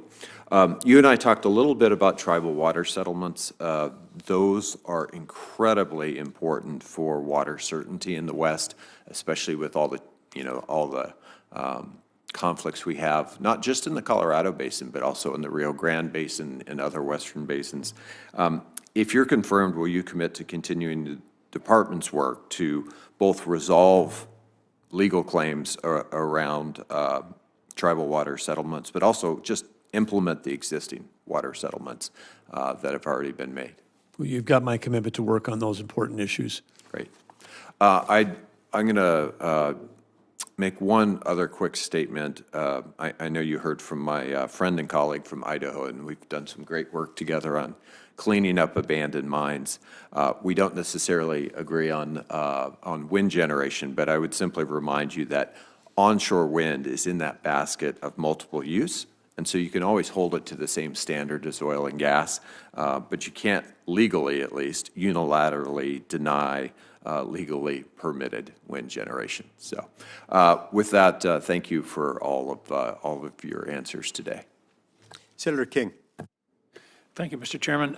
First, I want to associate myself with your comments, Mr. Chairman, on determining the asset value of what we own. It's astounding that that doesn't exist. And one of the things that would contribute to, as we discussed previously, is adequate maintenance budgets. If you know the asset value, there are sort of standard industry percentages that should be applied in order to determine a maintenance budget. So I believe that's an important step.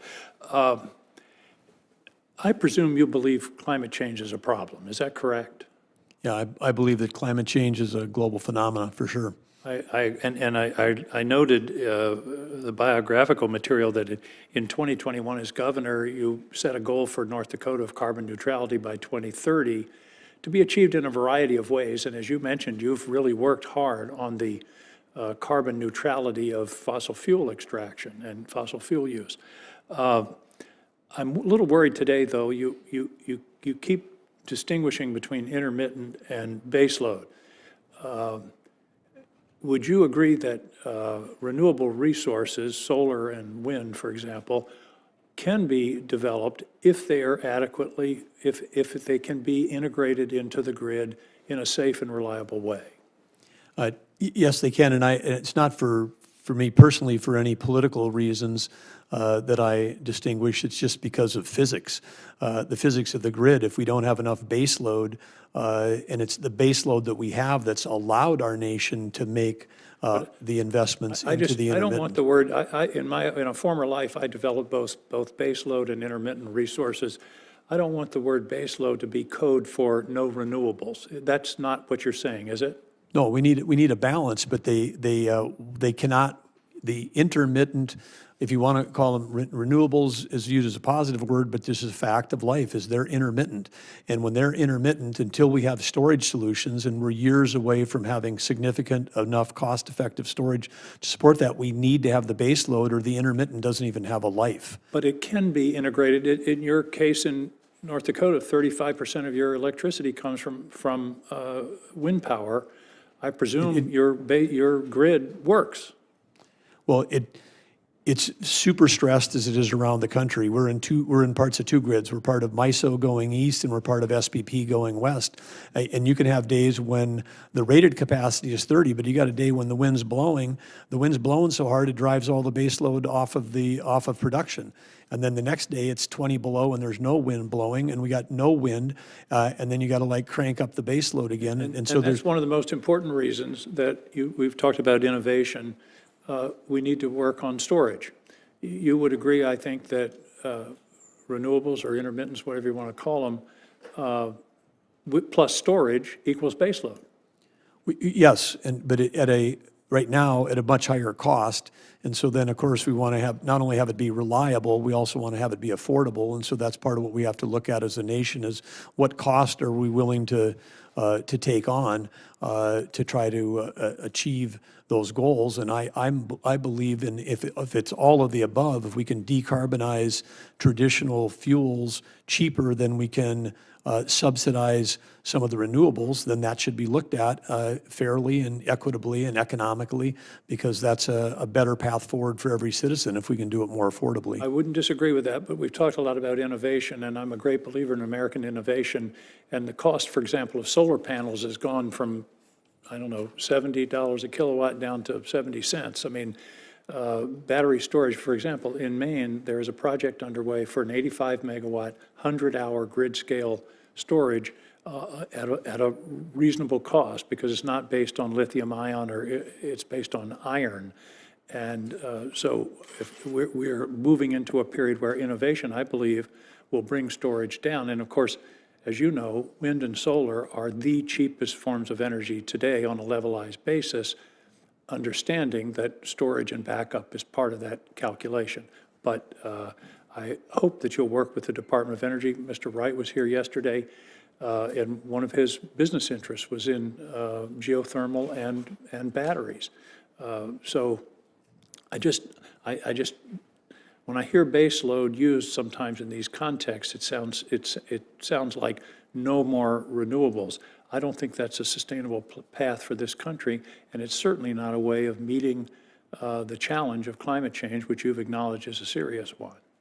No, we need all forms of electricity, and we need more of it in the very near term.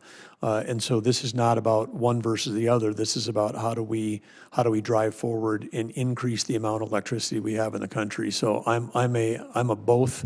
All of the above in terms of our approach on how we do it, but we got to do it in a way that's we have affordability and reliability.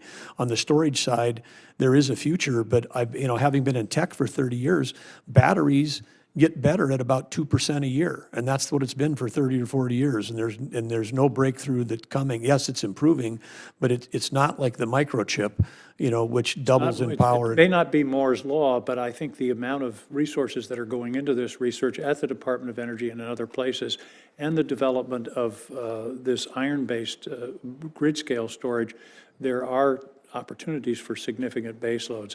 I like your answer where you said we need it all. I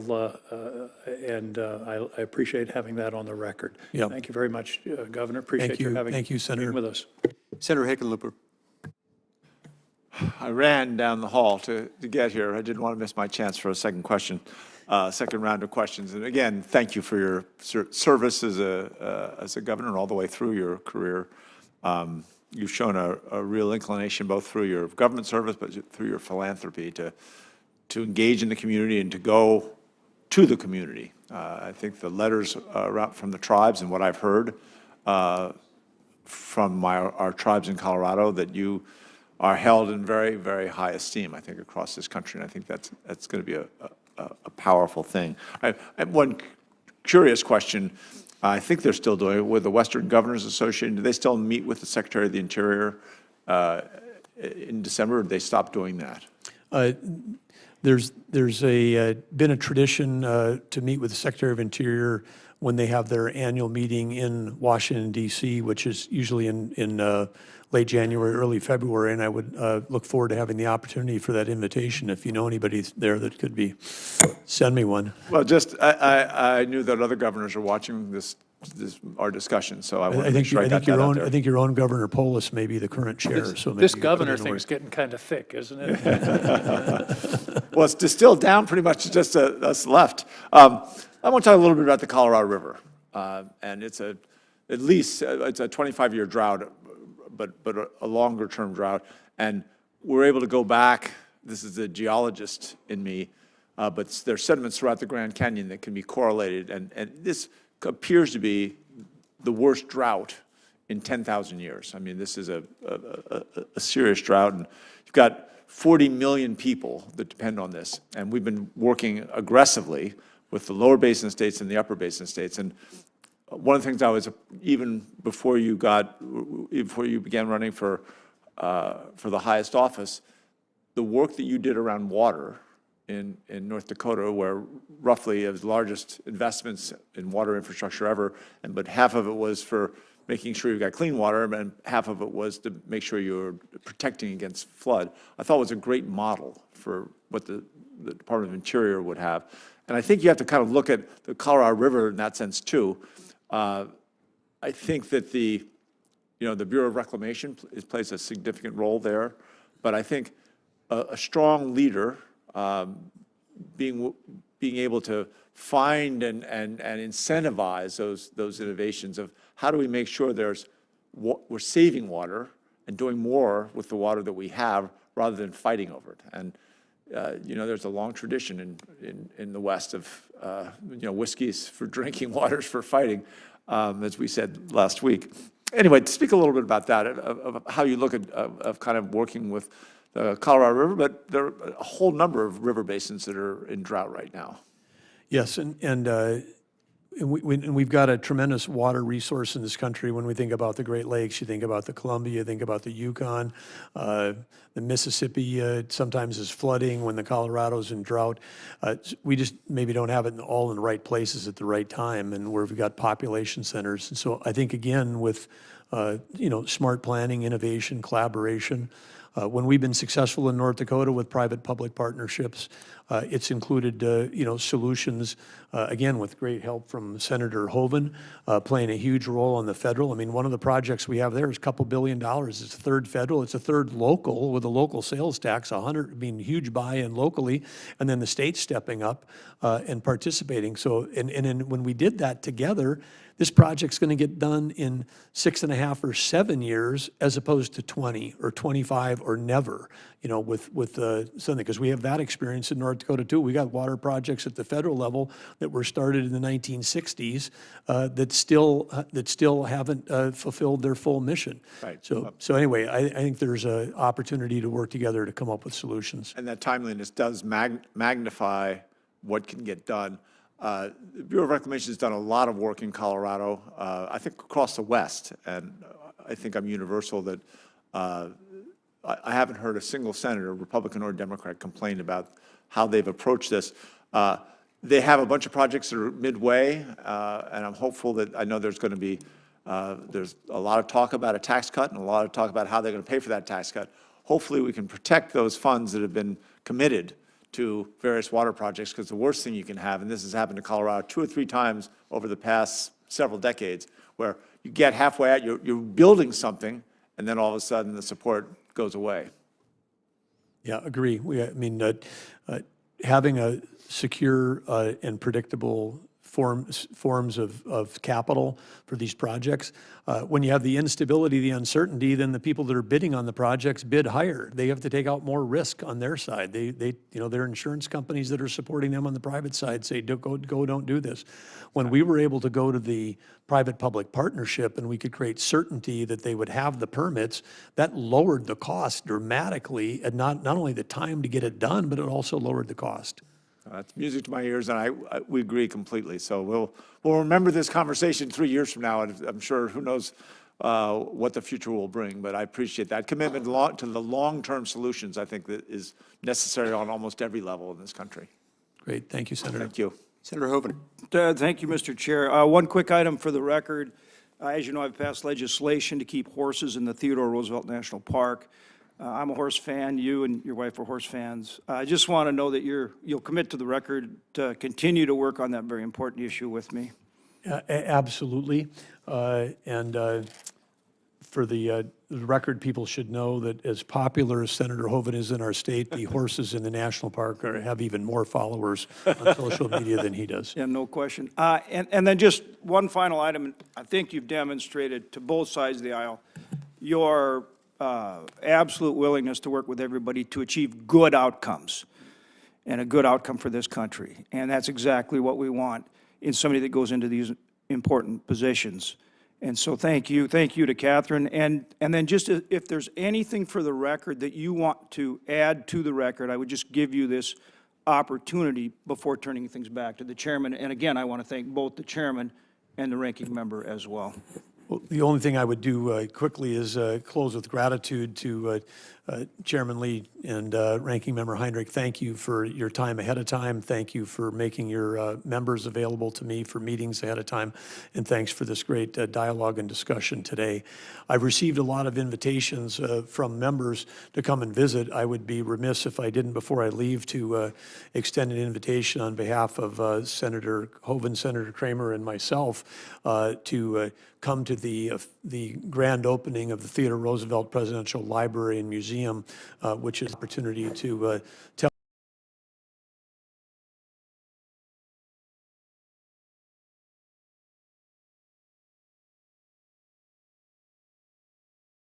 the story of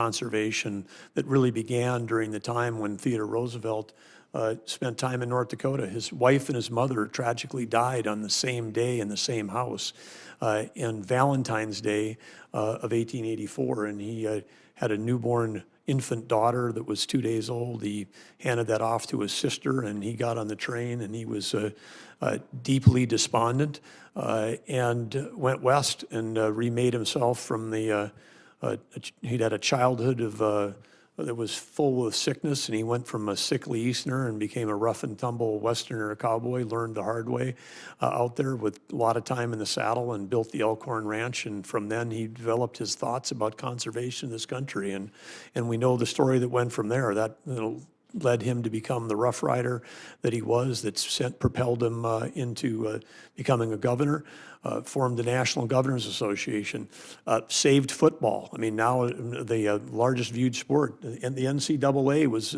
formed because Theodore Roosevelt was listening to concerns from mothers whose too many of their sons were dying of head injuries playing football in the Ivy League schools without protections. And so he said, let's come up with some standard safety protections. So there's many stories about TR that haven't been told like that, but the only president to receive a Medal of Honor for his time in the military. One of his sons also received a Medal of Honor, who was there at Normandy in World War II.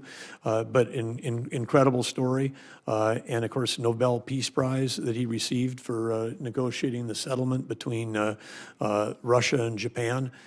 And he wrote more books than all the other presidents combined. He wrote more letters than Jefferson and Washington. We're in the process of digitizing all of that. So he'll be the first digital presidential library. It'll be one of the most sustainable buildings built in North America.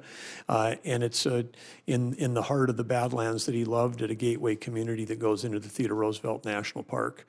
And in closing, I would say someone asked this 4th of July, are you going to have fireworks? Per tradition, when you open a presidential library, all living presidents are invited. So we may, if they all show up, we may not need to have additional fireworks. But it'll be a great, because there's a lot of what we know about Theodore Roosevelt that still lives on today. And think about the discussions we're having. The Panama Canal wouldn't have happened without him, and how important that was for our country during World War II, and how important it is for our future going forward. So, in water, of course, in Arizona, he was, some of the original water systems in Arizona were dedicated and created by Theodore Roosevelt. One of the first wildlife refuges that he made in the country was in North Dakota at Stump Lake. He sent us on a way to build out the national park system as we know it right now. So it's with a bit of serendipity and a great amount of excitement that as Secretary of Interior, I'll look forward to being at that opening along with all of you. This committee's all officially invited as of right now. It would be great to have you all there. And with that, again, thank you, senators, and especially thank you, Senator Hoeven and Kramer, for your folks, your support, your friendship, and your mentorship for all these years. Thank you, Governor. It's been a great hearing, and I appreciate the participation of all the members, staff, members of the committee, and especially our Capitol Police Force keeping us safe today. I'm sure that given all the time he spent in North Dakota, Theodore Roosevelt learned correctly to pronounce the name of the animal that is called the bison. It is. It does have a Z. I agree with. It's got a Z. B-I-Z. It's a Z that, well, it's not a silent Z. It's just an invisible one. With all that, Mr. Chairman, do you know what the Lady Buffalo said to her little boy as he was going off to school? Oh no, I don't. What did he say? Bye, son. That's it. I would also mention that Teddy Roosevelt coined. I love it. I just love it. Going to open up a whole new debate. He coined the term malefactors of great wealth. I'll just leave it at that. Hoeven's going to be telling that one for weeks. The record will stand open until 6 p.m. today for questions for the record. We stand adjourned.